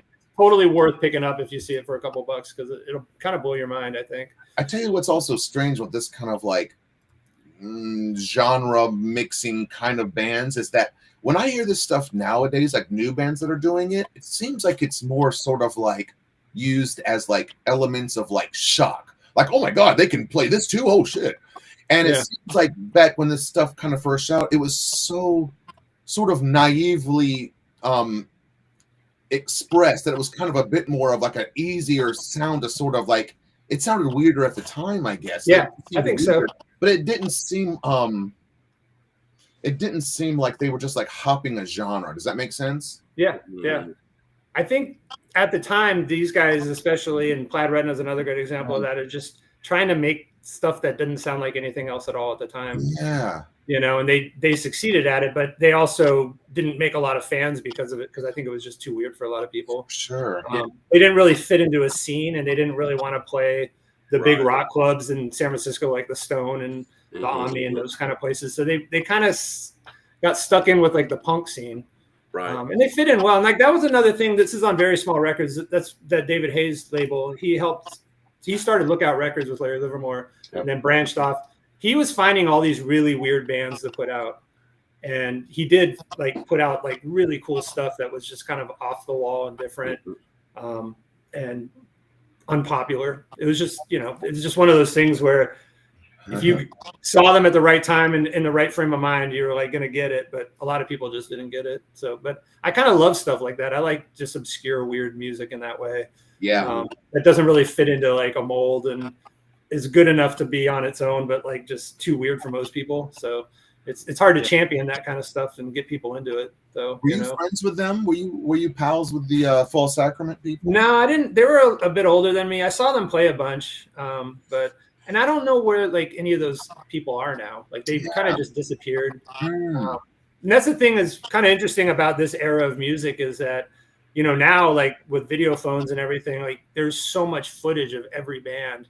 But this is like 90s. There's very little information about these guys. There's one video on YouTube of them and they playing one song and it's just shitty, like VHS, you know, camcorder. It's hard to find info about bands like this that just sort of disappeared and, you know, just they're probably like, you know, working regular jobs nowadays and stuff, you know? Yeah. It's also funny because I think that's one of those weird bands if you're going to go to the, like if you're going to what was it, Gilman Street is where you used to see him a lot, like you said? Yeah. And you see that on the flyer, and like False Sacrament, and you're just like, let's thrash or something, you know? You'd be like, it does sound like a metal band for sure. And all of a sudden, this thing walks up, and it's just like, you got a girl doing a robot dance, and you got a it was cool stuff. I mean, that was the kind of the fun thing about going to shows back then too. Is just when I was young, I didn't really care who was playing. I would just go to see bands play and discover stuff. Right. That's how I got into these guys. They were playing a show, and I was like, "What is this? This is insane!" You know, it's kind of cool. Now I'm like avoiding opening bands because I'm an old fart, you know. But like back then, I'd be like, "We got to see every single band that's playing because there's 7 bands, and they might all be good," you know. And I'm 16 and I got nothing else to do. You know? Here's the cool part about living in Japan. It's like you go to a gig and it's like, you know, 5, 6 bands, but it's like the whole thing. It starts at 4, so it's done by 10 here. So it's like starts on time, finishes on time. Yeah, right. Yep. Yeah, dude, that's wicked, man. I think that was also a band that was on that comp that I had. That 4-2 Pudding. Yeah. I think they're on that as well. That 4-2 Pudding comp's cool because I think it's just a bunch of very small record bands. It was sort of like a comp of all their roster, basically. Oh yeah, Chicano-Christ. Chicano-Christ. Yeah. Man, I followed them around on their UK tour in the back of the van. Yeah, they were a good live band too. They were great. Yeah, they were great. I really like Sons of Christ on Parade. I call them. Yeah. All right. Good stuff. All right. Hey, real quick, guys, I got to grab a phone charger. I just okay. All right. And I'm at a whopping 6%. So, okay. I'll go grab it real quick. All right. Go ahead, Murray. Go ahead. By the way, wasn't I think Schlong was also. We should give Schlong a little bit of talk, actually. I think as well because they were great. Yeah. Such a strange. The Rumors cover album Tumors. Yeah, they were weird. They you can't really describe them. They were a punk band, and all the musicians were fantastic. And they would like play a punk song, and all of a sudden they'd just bust out into this weird like like just sort of like this hillbilly song, and then didn't they do like the West Side Story? Yeah, they did a West Side Story thing. And they were a fun live band, and they basically just sung about getting drunk off of shitty beer. That was like their whole damaged. Yeah, and they were fun. They were a great band. Like I feel like on record they didn't come across as great as they were live because they were a really good live band. But yeah, they definitely. I think they were around for a long time. They Schlong. Truly, it seemed like Kept they were going. everywhere for a while. Yeah. Yeah. I got to get that punk side story. You see it all the time in the bins, right, Jay? The punk side story. Yeah. All the time. Yeah, I've never heard it. I was like, do I really need this? But yeah, I'm gonna get it the next time I see it. I'm gonna get it. I mean, with stuff like that, I know it's like such a cool like thematic concept album, but I always need to ask myself, like, do I need to familiarize myself with the original first just to know what I'm stepping into? So, Yeah. you You want to though? That's the question. That's why I'm thinking to myself, like, before I hear the punk schlong version of this, do I need to watch the play? See if you can make it through the whole thing, you know. I even like the songs. Like, having said that, though, I have heard a few West Side Story songs that I actually thought were pretty cool. You guys ever heard of this band, this weird 70s band called Crazy Elephant? Does that ring a bell? Like Good name. They put up, it was a UK band. They put up this one really weird record. I've got it somewhere here, but they did like a weird rock version of one of the songs from the West Side Story, and it actually like kind of like, All right. it's one of those weird songs that like kind of is a little bit of an emotional song. Like it kind of like has like a pull, and it's just like, oh, this is a very cool song. And it's from West Side Story. Yeah. But I'm assuming the schlong stuff is probably not so like heart wrenching. All right, Mario's back. Let's move on to round 4. We've got 2 more rounds to go. 8 more. All right. All right. This is my next new release on La Vida Assimos Discos. Wow. It's a band from New York City. They put out an amazing record 6 years ago called After the Futures. The band's Kaleidoscope. Oh yeah, that's a good record. Yeah. They have shared members with Strawman Army too, who are another amazing band. The first record is kind of like a kind of anarcho-punk kind of record from New York, kind of unique sounding. Can't really compare it to anybody. Maybe a bit like Zounds, maybe. Their new record just came out. It's called Cities of Fear. Kaleidoscope. Whoa. Great record. Kaleidoscope. Really good record. This record it was like recorded in like 3 or 4 days. They knocked it out. It's angrier. This record is way angrier than the first album. I love the singer in this band. The timbre of his voice. He kind of does the speak, the sing kind of thing. Right. There's something, again, difficult assignment trying to explain what this record sounds like. But I think I found a way that might work. So bear with me on this. Okay. I'm going to run with this. This is what I'm going with. We love Crucifix, right? Oh yeah. Dehumanization. Yeah. The pre-dehumanization 7-inch, which was called 1984 but came out in 1982, has this slower song called Steel Case. Yeah, I love that song. Enclosure on it. That's a great song. So I think this record is like you take that song and pull it in all sorts of different directions, speed it up, slow it down, take it here, take it there. And it has that kind of a vibe to me. Because the singer does sound like a bit like Sothera at the beginning of Dehumanization. That when he's talking, that his voice.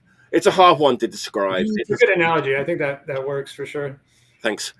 Yeah. I sold one person. It's really hard to describe hardcore punk records. Yeah, it really is. It's like there's only so many adjectives. Who can you compare it to? I just say killer a lot. It's killer. It's killer. It's good. I like it. But it's like, I know this band it's a raw recording. I think they just knocked it out in a studio in like 3 days. Like I said. New York band, you said? New York band, 3-piece. One of the members is in Strawman Army, who are another incredible band who put out a new record this year. Was it last year, actually? Yeah. Which has that's amazing too. But they're a great band, for sure. Yeah. Cool. This I like this record. It's good, but I think that's Crucifix Steel Case Enclosure thing kind of works. That's cool. You take that song as a base and then make some more hardcore songs out of it, make some more kind of post-punk songs out of it. And on the second side, it gets a little bit, there's a female vocalist that comes in, there's some acoustic passages. It really builds and builds. The sequencing's great. It's perfect. Wow. Okay. Top-notch recommendation. For sure. You kind of threw a curveball there with the end with the side 2 description. I was like, okay, hold on, what? Yeah, it's not. I don't think it's as extreme side 2 as a couple of your picks. Well, but it does have that. It really builds up. Like I like said, that. Just it's the sequencing. That's what they call it. The sequencing of the songs. Yeah. I do always like great to have another band called Kaleidoscope as well. That's good. True. Because there's like 3 of them that I know of, and There's they're probably a all totally bunch of different. bands called Kaleidoscope, right? Yeah. I think bands have given up now. They're just like, whatever. There are no good names left. You know? Telephone, bus stop, like dry cleaning. Dry cleaning. That drives me nuts. Yeah. The kids of today. Evan's favorite band, by the way, right, Tony? Yeah, exactly. Evan's favorite. Shout out to Evan. I think I like the name Kaleidoscope. I do too. Me too. It kind of fits the name. The name fits that band's sound. Yeah, and it does remind me of being a kid and actually using one of those cheap kaleidoscopes. I don't know, just kind of hiding it. And this is on the same label that Baton. It's on La Vida Assimos Disco. Okay. They put out like 5 or 6 new records. They all put out the same so much stuff. So much. Really? Stuff. It's always they're about to do the Death Side. Yep. The reissues. Yeah. Like all the singles and comp tracks, double LP, which was supposed to be done by Yannick from Tragedy, but it never happened. So he's doing that too. That's coming out soon. And cool. Yeah. I definitely think our pals from Sorry State hype up that label. Yes. Well, they're all working together. I see that. Yeah. That's right.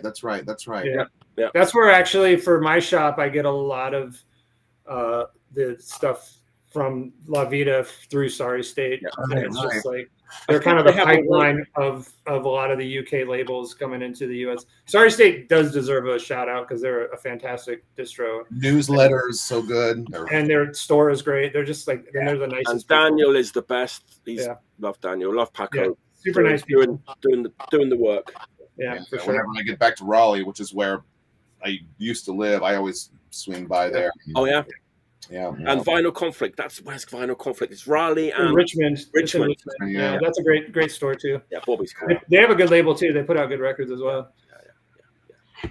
That's okay. That's my last new record. All right. So, good pick. Cities of Fear. All right. Looks good. Looks real good. All right. Let's This is one of those weird moments for me, and I'm not really the kind of person who follows up on like weird memes or TikTok. I'm not following that stuff. Surprise, surprise. But there was this weird video that went around I think it was sometime last year, that just kind of got under my skin. And it looked like it was a live television performance of it was a performance from Korea of these 2 Korean girls screaming about a bug. Does that ring a bell? I think I know, and I remember you talking about this record, and I've been trying to find it, and I haven't been able to find it. Well, okay. It's the name of this band is called Muki Muki Manmansu. That's the one. I can't find it. You were talking about it on the Instagrams and stuff. So this is something else. Picture of them brushing the teeth in the onsen, which is totally fine. Wow. We got it. Just 2 girls. 2 girls from South Korea. So here's the setup. One of them just plays acoustic guitar, and the other one plays one giant Korean traditional drum. Okay. And they just do these insane, like it's super punked out stuff, man. It's just bam, bam, bam. Simple chords, screaming, and then a few like nice kind of like folky type-ish numbers. The thing is though, it is such an addictive, catchy listen. and they're smart songs. They're just little bursts, and it's such a unique sound because of that drum. It's I don't know. I don't want to sound ignorant, but I don't know what the sticks are called. But it's like those rounded. Okay, Mario, you know, as a drummer, would you know what those things are possibly called? Like Korean no. sticks. But they're like, visually I know what they look like, but they look like a cudgel. They're just like super like, and she's just like banging on it, and she's like hitting the rim shots with it, and just. But the crazy thing is about this record is that it was actually recorded. It was either recorded or mixed at one of those big studios. Okay. Like Sterling Sound or, man, I don't know, actually, to the truth. But the recording quality is phenomenal. The fidelity, and I mean, I guess it's easier to make things sound great when it's such a minimal setup. Yeah. Man, this record it just booms, Was it put out in Korea or in Japan or something? Or yeah, actually, I think it is a Korean only label called Beatball. Meatball? Oh yeah. Beatball. Oh, Beatball. Yeah. Beatball. I have a few of their reissues from throughout the years. It's all really high quality stuff. Oh wow. Yeah. Okay. It's really beautiful. Yeah, it's a beautiful printing, beautiful package, but yeah, it's a very it's quite something. And I find myself like putting this on. It's one of the weird records that you would think you'd have to be in the mood to listen to, but it's not. Is that you know what I'm saying? Like it kind of hits immediately, and it's one of those records that flies by and you got to put it on again. It's called 2012 is the name of the record. Okay. But it came out 2000. Man, I don't know. It might have actually come out 2012. But I think it came out 2023. It was kind of recently that you started. Pretty recently, yeah. Yeah, but this is also one of those weird things where There we go. It was recorded at Dial Studios, which is a Houston hip hop studio. Huh. Wow, weird. There you go. Yeah, but it's a unique one. Really high recommendation though. High recommendation. Muki Manmansu. Wow. Love it. I wrote that, and I'm writing that from my notes, by the way. I have a Korean woman with a big drum story. Oh, really? Yeah. You'll like this.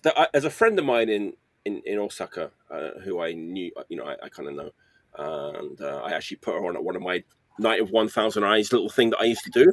Yes. We got talking, and like she was the original drummer of Gizm.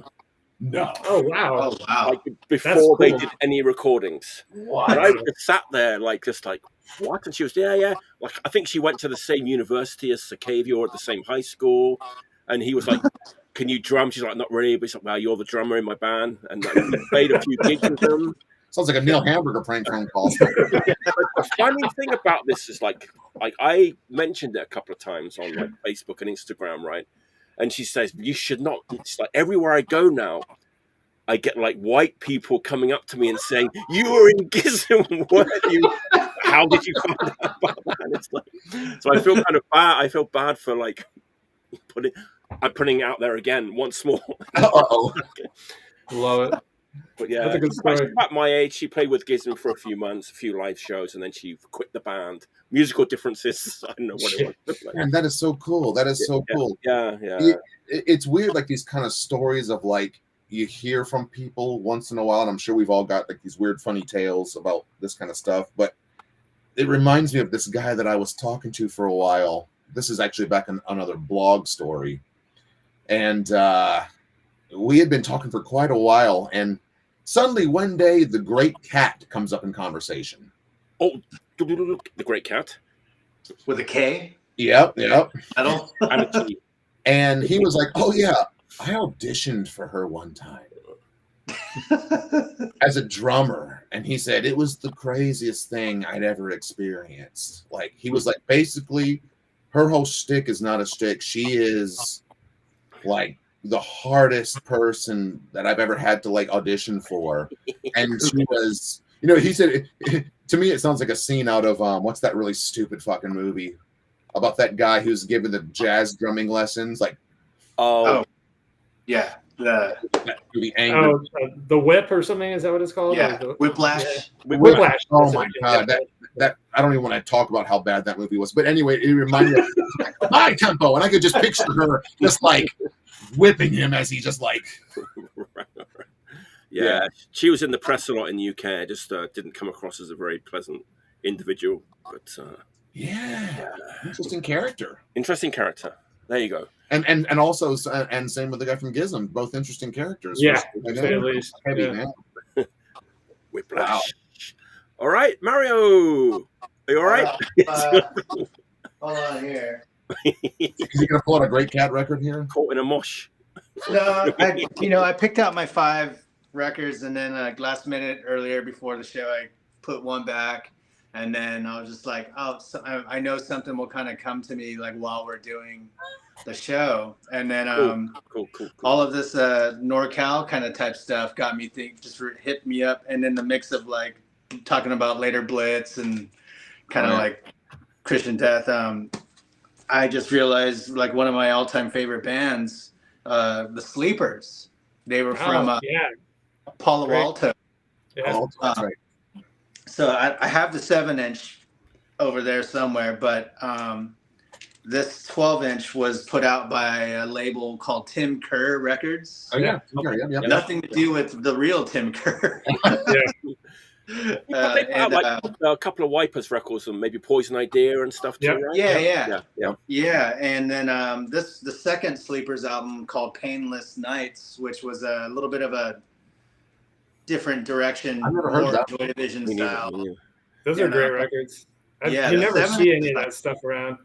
Yeah, it's hard to come by. I think Captured Tracks did a reissue of this album.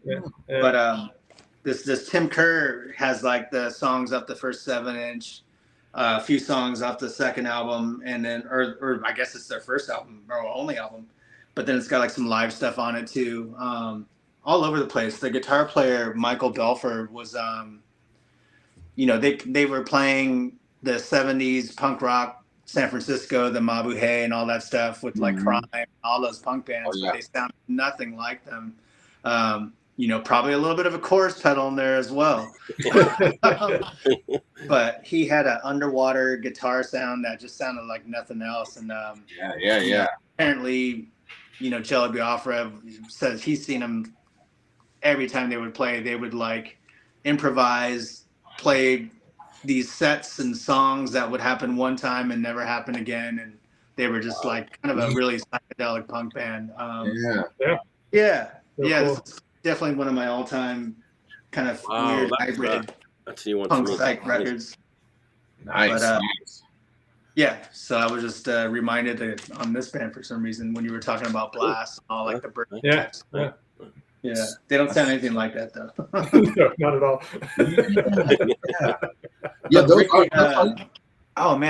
The singer of this band, Ricky Williams, he was the first drummer in Crime on the first 7-inch, I guess. Oh, wow. That's cool. I was actually going to show a Crime. Flipper. He was in Flipper for like a month, and he named the band Flipper. Wow. Oh, no way. That's they cool. kicked him out because he was too much of a wastoid, I guess, or something.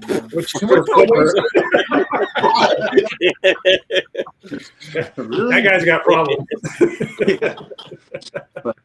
I gotta say, we have some magnificent picks this evening. Got to throw that out there. Seriously, it's amazing. Man. Amazing. Yeah. Those sleeper records. I don't see those around, man. Those sleepers, those records. I think I have the 7-inch too, and that stuff's hard to get.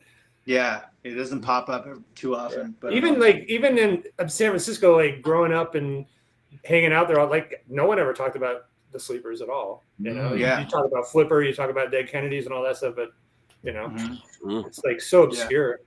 Yeah. Wow. Cool. Nice. All right. Speaking of obscure, I decided to bring a record of a band that I never saw before. They only played like a handful of shows. They were called 0 Hour. I have no idea who's in this band. I only picked up the record because it looked cool back in the 90s. back when I used to do that. They put out like a split LP with another band, and then they just kind of disappeared. I think they only played a couple of shows. There's no information about them on the internet, nothing on YouTube. But this record is phenomenal. It's like crusty anarcho punk done in like a Bay Area 90s kind of way. Holy. Woman singer whose voice is fantastic, and the guitar work on this is just amazing. It's just a thick, heavy, just weird, and like it's mid-paced, but just very like I don't really know how to like describe them. There's no other bands I think that sounds like maybe like early Neurosis, maybe the Christ on Parade kind of thing. But wow, when I was looking through records to pick for this kind of popped up, and I was like, you know what, if one person finds this, you'll find this if you go to Amoeba Records, you'll find it for like $2 somewhere. Right. It's well worth picking up because it's a really, really good record. It's really cool. They're called 0 Hour. There's 20 other 0 hours out there. That's why it sounded really familiar. That record I've never seen. But yeah, it's cool. Like I think the label that came out on put one other record out. And what label is it? Yeah, it's called Spiral Records. Spiral Records. Also from the States? Bay Area, Berkeley. Wow. It's 1994. And that's it. I mean, you can't get any more obscure than this, I think, for Bay Area stuff. So. Wow. I'm curious if anybody has ever heard this one before. Yeah, let us know in the comments if anyone's familiar with Zero. Zero. And I love that record. I listened to it the other day, and it still sounds fantastic. It's just it's got riff after riff of just like cool, kind of dark, almost like Christian Death sounding parts, but like with a more anarcho punk kind of sound to it. Yeah. Cool. And female singer who just like has a fantastic voice. Just don't know how they didn't get popular, or maybe who knows.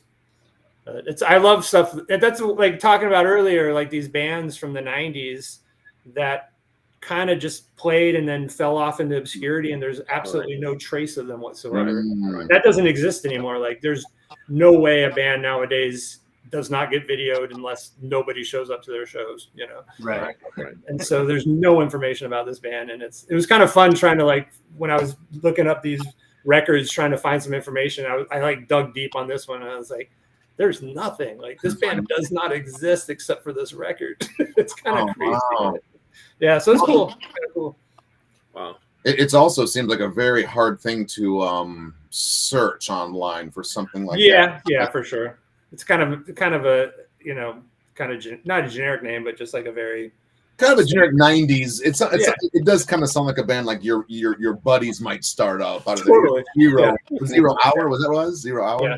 0 Hour. Yeah. 0 Hour. Yeah. And there's other 0 hours out there for sure. Yeah. So hundreds of zero. 0 hours. I like the fact that they've that cover looks like something you'd see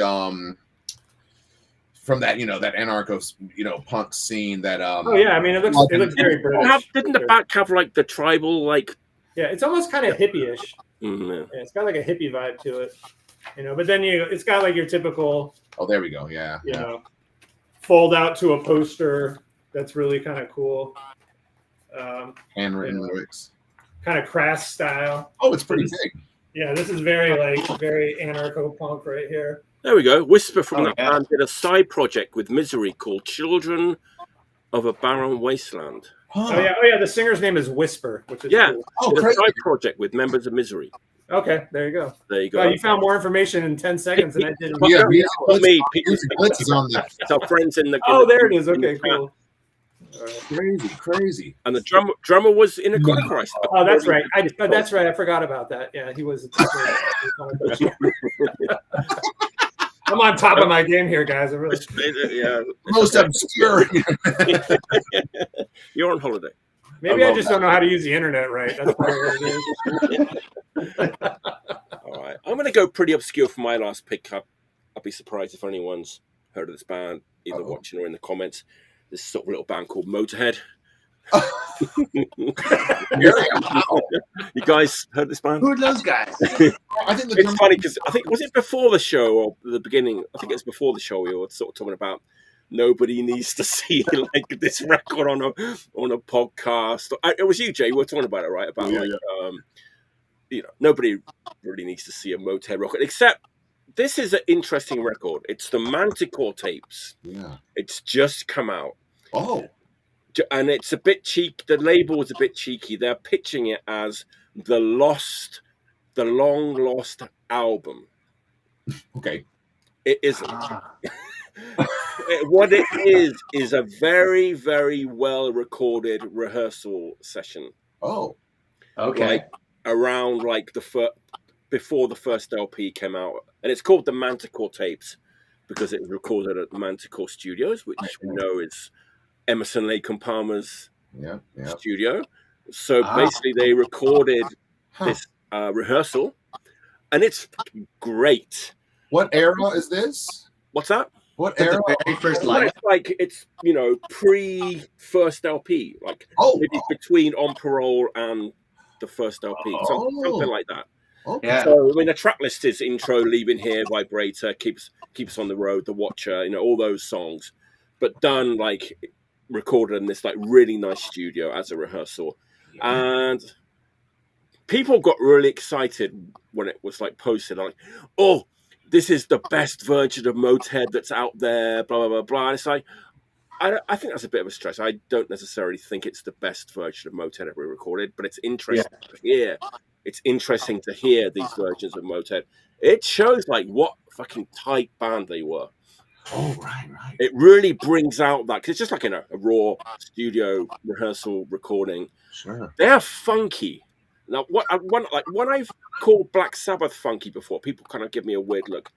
Black Sabbath are funky as hell because of Bill Ward. That band is funky. Motorhead are funky too because of Filthy Phil, the shuffle. That's why I don't really like the Mickey D stuff so much, because he doesn't have the shuffle that Filthy Phil has. And this record brings out the Filthy Phil shuffle and the chemistry and the dynamics that these three guys had back then. Love Filthy. Also, if you've never heard of Motorhead, this is not the place to start. But we'll start with if you're a Motorhead maniac, this is definitely worth picking up. There's like a super deluxe version. Don't get that. It's got the Blitzkrieg in Birmingham live LP, which is terrible. It costs like 5 times as much. Just get the simple version. This one. So this is this is actually a kind of a legit release, though. Like it's BMG Murder One legit release. Legit release. I don't think, like Bill said, I don't think it's definitely not the first rehearsal. Absolutely not. It's groovy and funky. Why not be both? Maybe groovy might be a better way. It's Filthy Phil, man. The Filthy Phil shuffle. Okay, I'm you get to side 2 and it's got alternate take of Leaving Here, alternate take of Vibrator, alternate take of The Watcher. Iron Horse Born to Lose is an instrumental. But it isn't, because I think they'd forgotten to turn the microphone on. So you can actually hear Lemmy singing, but it's really so let's just call it instrumental. But you can hear him like it's out there. Fascinating. Yeah, I mean, I think this is a really, really great document of that early Bomber Overkill era of Motorhead, back when they just the classic 3-piece had just gotten together. I had a great time listening to this. It's really good. I actually really like hearing these kind of loose, not I guess demos per se, but like studio demos of a band warming up for an album, and to hear how that has shaped into what we know as the album. Hearing the raw embryonic recordings of that stuff kind of really brings it into a new light of just band dynamics. Like you said, maybe this is something that you never really realized how well they work together until you hear it. It really shows like what a tight, but also kind of loose band they were. You know what I mean? So I mean, if you like Motorhead, I would totally. When that Black Dots came out, hearing that Bad Brains Black Dots, Bad Brains, stuff, and hearing that early, which I think was recorded outside, I think in like the yard or something like that. Yeah, it sounds like shit. And hearing that though, that was such an interesting hearing how like how much of a garage rock band they kind of were. Yeah, it was a lot slower and a lot just weirder. Yeah. Kind of like Sex Pistols-y, like Yeah, totally. Yeah. Hearing that kind of like I really dig that. I remember it used to be something like when we were younger that it felt like such a treasure to like to hear that little unreleased demo. It was so rare for that stuff to ever come out unless you bought like bootlegs and you could hear some, you know, weird Iron Maiden like off take or something. Yeah. But to have that stuff coming out nowadays is so cool.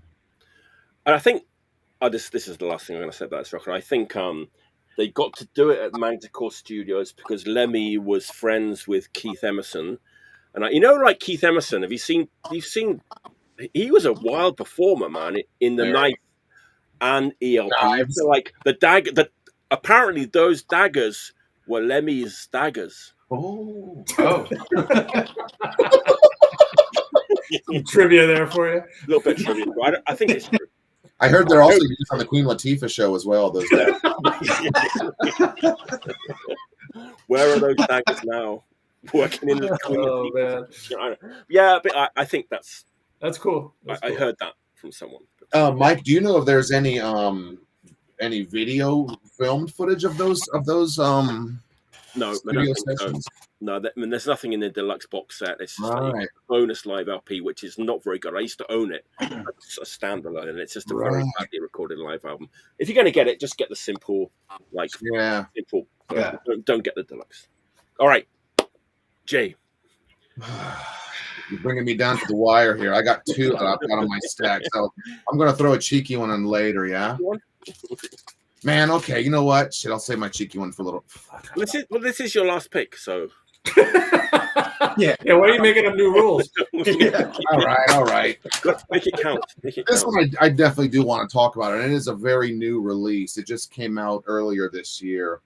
Cool. Not a record that you're probably going to expect for me to like per se, but for some reason it has got its talons in me. And I can't stop thinking about this record. And it's by a band that I have never heard, but I've heard their name a lot. Black Country New Road. Okay. They're kind of a big deal right now. They are apparently. I'm learning that they are a big deal. Yeah. This is an album called Forever How Long, as in just like one word, Forever How Long.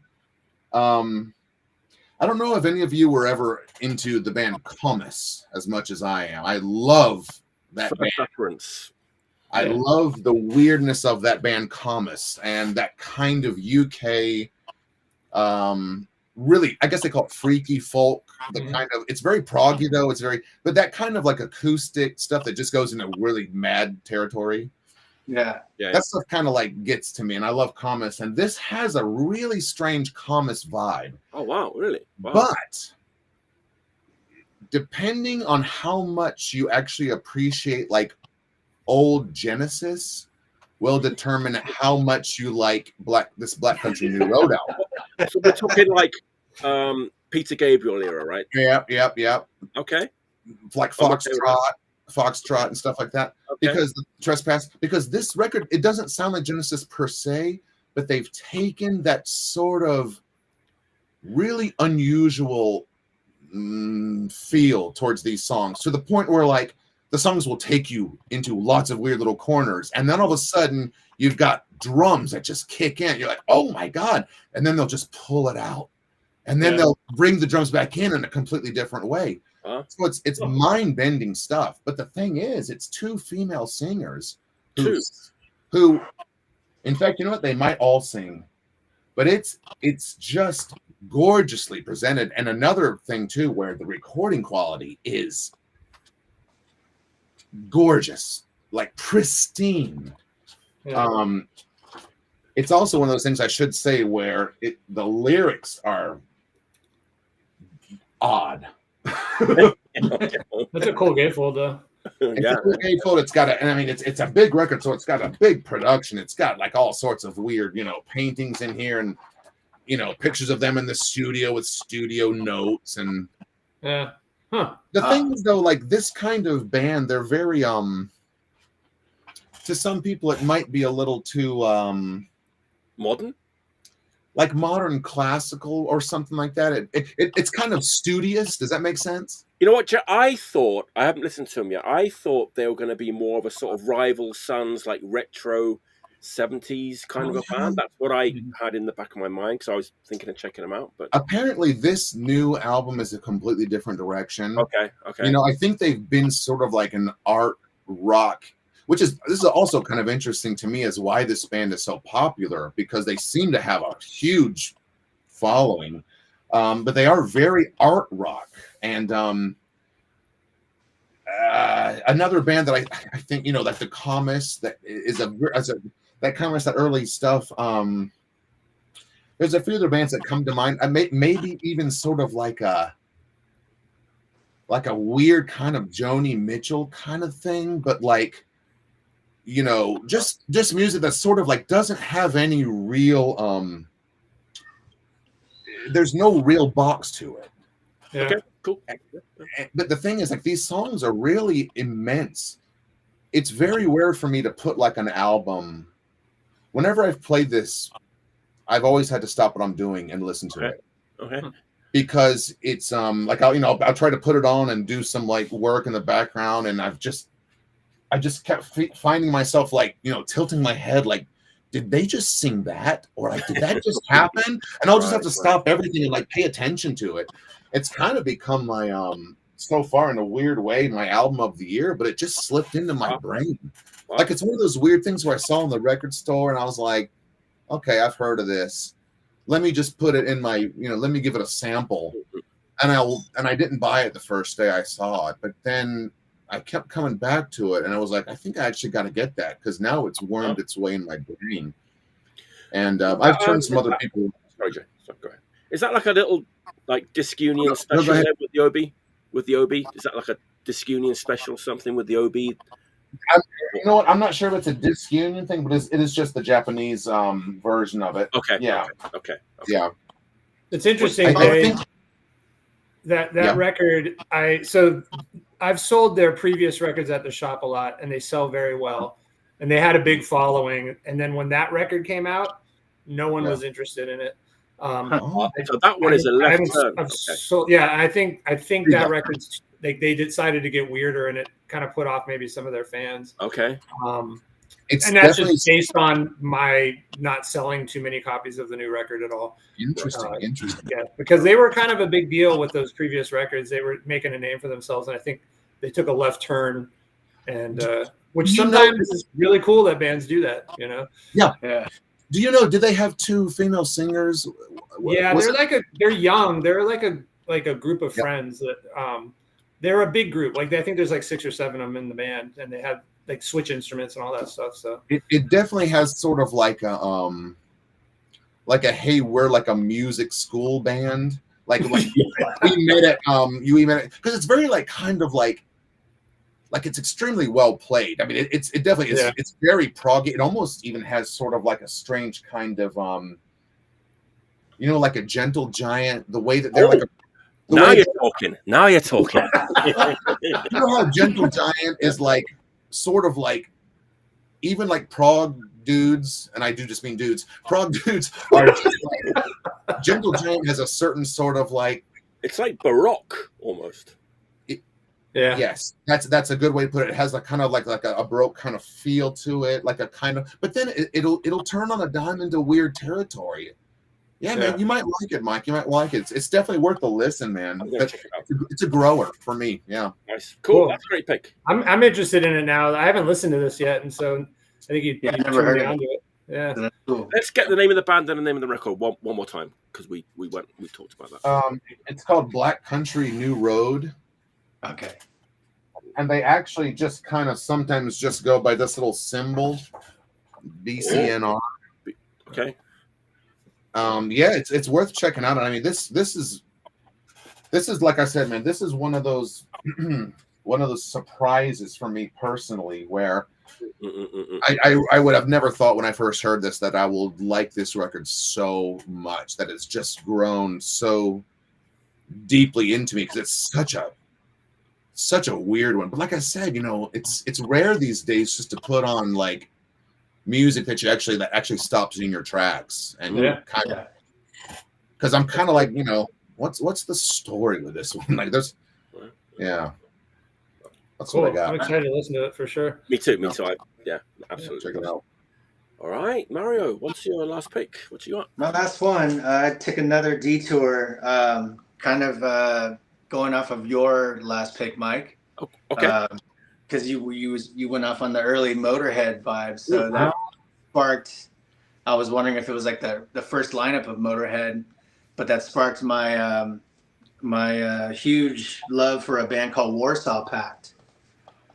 Warsaw Pact. PAKT. So this is an English band, London band, that the drummer Lucas Fox was the first Motorhead drummer. Fox. Yeah. Yeah. So, and then I don't think it was Deviant's guys in this or whatever. I forget the lineup, but 77 fastest record ever released. So they recorded this direct to disc in the studio. Nice. Wow. They cut it like amazing as they recorded it, and it was out the next day in the stores. And so it's in this like in 1977. That's so so it's in this cool. big old envelope package and they just put stickers and stamped it. So like, That's so cool.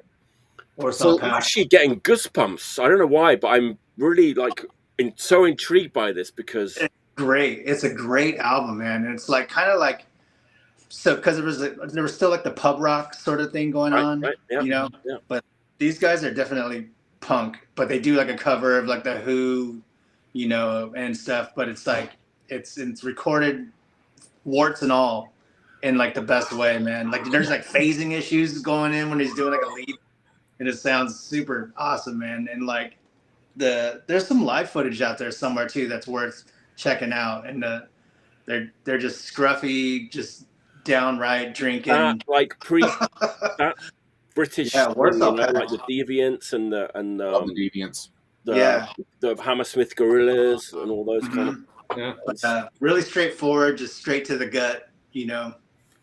Drink a couple pints. I don't mind if I do. Good morning. I'd be having a number two if I had more, but that's like right up my alley. That kind of that's thing, cool. you know? I think you would dig it. Warsaw Pact. And so I'm not going to say why have I never heard of this because I'm always opening there. There's so much to discover, but man, that's a great recommendation for So what's the label from Spain? Moonster? Moonster? Yeah. They did it too. So they reissued it. Okay. Yeah, like last year or something like that. So I'm on it. Long overdue. So this when this first came out, Mario, was this like one of those deals where like every cover was just hand stamped individually, or did they? Yeah. So just like random stickers. There's stickers and stamps. So in every one that I've seen, I've only seen a handful of them throughout the years. They're just kind of placed randomly differently and stuff. So what does that yellow sticker say on the text on there? What is all that? Is that just like the title of the songs? So the title of the album is actually called Needle Time. Needle Time. So, Needle Time. A couple of pints. Okay, Needle Time. No thinking. That's subtle. So it's actually a certificate of posting for recorded delivery. That's what I thought it was. It's one of the. That's cool. It's one of those UK posts, like, Right. Like, I thought it looked like a yeah. So it has a thing for a name and an address and all that stuff. It's totally it's badass, man. That's neat. I like that a lot. I like the fact this is a callback to your to our conversation earlier because it looks like one of the packages you might have received from Italy back in the day. Right. You know, Yeah. I'm pretty sure I received my Rancid X record in that. Look at that. That's a lot. Oh man. This is a wild. This is and a you just wild, happen to have that like in your vicinity. You weren't necessarily going to show it. What's that? You know, I had thought about it earlier on, and then like, you know, and then I had like 20 records pulled out. And I'm like, I'm gonna go with this one, and then like I forgot, and then I pulled out this other one, and then when you brought up the Motorhead one, I'm like, oh fuck yeah, Warsaw Pact. So That That's is a cool one. massively cool. I gotta check that Really out. cool. Me too. I can't wait. And now I'm going to be on the lookout for that big time. No Like, doubt. you know, that's so neat. Yeah, it's cool. It's a catchy one too. Well, All right, Great. Tony, the Great. last pick of the day. All right. Hopefully it's not a stinker. I doubt it. I very much. Before I left San Francisco, I moved to Chicago in 2005, 2006. After, you know, during the 90s, I was just so active in the scene, and then I kind of took a break from it a little bit. But the San Francisco punk scene kind of fizzled out a little bit. But in the early 2000s, they had this killer dark wave death rock scene that was going on. And I don't know if it really got popular outside of the Bay Area, but there was some killer bands, Vanishing and Veronica Lipgloss. And then this band, the Phantom Limbs. Do you guys remember these guys at all? Phantom Limb. I've only heard the name. Yeah. Yeah. So that's another band name that there's a ton of other bands called the Phantom Limbs. Okay. But these guys were around in the early 2000s, late 90s, early 2000s. They were on Alternative Tentacles, but did not fit. That was just a terrible matchup. They were sort of like the Screamers, but taken to another level. A lot of circusy kind of themes, like death rock. They were a tight band, but they had this lead singer that was just a maniac. He just tall and skinny, lanky guy. And when they played live, he would just, you know, cover himself in white paint and have like two black globs on the front and just run around and just antagonize everybody. He had this real, like, he was a very, very much like the Screamers singer. What's that guy? Tamada, the Plenty or whatever his name was. Yeah. Just very like in your face, you know, theatrical. But the band were fantastic. Just super tight, like Christian death, kind of like punk with the Screamers, like keyboard parts. And they just never really got that popular, which I was always really wondered about. They put a couple records out and a bunch of singles and just kind of disappeared. But I really love this record a lot. And the second album they put out, this is called Applied Ignorance. They put another one out after this that's just as good. Really cool artwork. Just cool song titles and lyrics. They're a really neat band. And there's some videos online of them playing live. They did a couple of reunion shows, and they were just a fantastic live band. And so I always try and, you know, tell people about these guys because not a lot of people outside of the Bay Area know who they are. Yeah. When you said the album name, showed the band name, I was like, oh, the Phantom Limbs. But now I don't think I know this Phantom Limbs at all. No. Yeah, their singer moved to Chicago around the same time I did. His name was Lotto Ball. There you go. Lotto Ball. He started a band called the Lotto Ball Show that was just as good. It was great. And he actually owned an art studio in Chicago in this like kind of shitty part of town, and he would just have like the weirdest art. And he'd have these shows where he'd just turn all the lights off and people would walk in and he would just kind of play crazy music and the band would perform, and he was a character for sure. And I think he moved to LA, but he's worth checking out, at least the live footage of the Phantom Limbs and Lotto Ball Show, because he was just amazing as a front person, and they're super fun to see. So that's it. That is cool. Okay. That was so much stuff I haven't heard of. Yeah. That was not a stinker. Yo, man, that's great. You know, self-deprecation works sometimes. Yeah. Keep it humble. Nice. That was a fantastic show. The 2 hours went by like that. We'll keep on talking a bit after the show. Super fun. There we go. Hi, Diane. The Lotto Ball Show played on my. Nice. There you go. Oh, Thanks, Diane. Thanks, Diane. Okay, all right. Hey, everybody. Thanks for watching. I said it at the beginning of the show.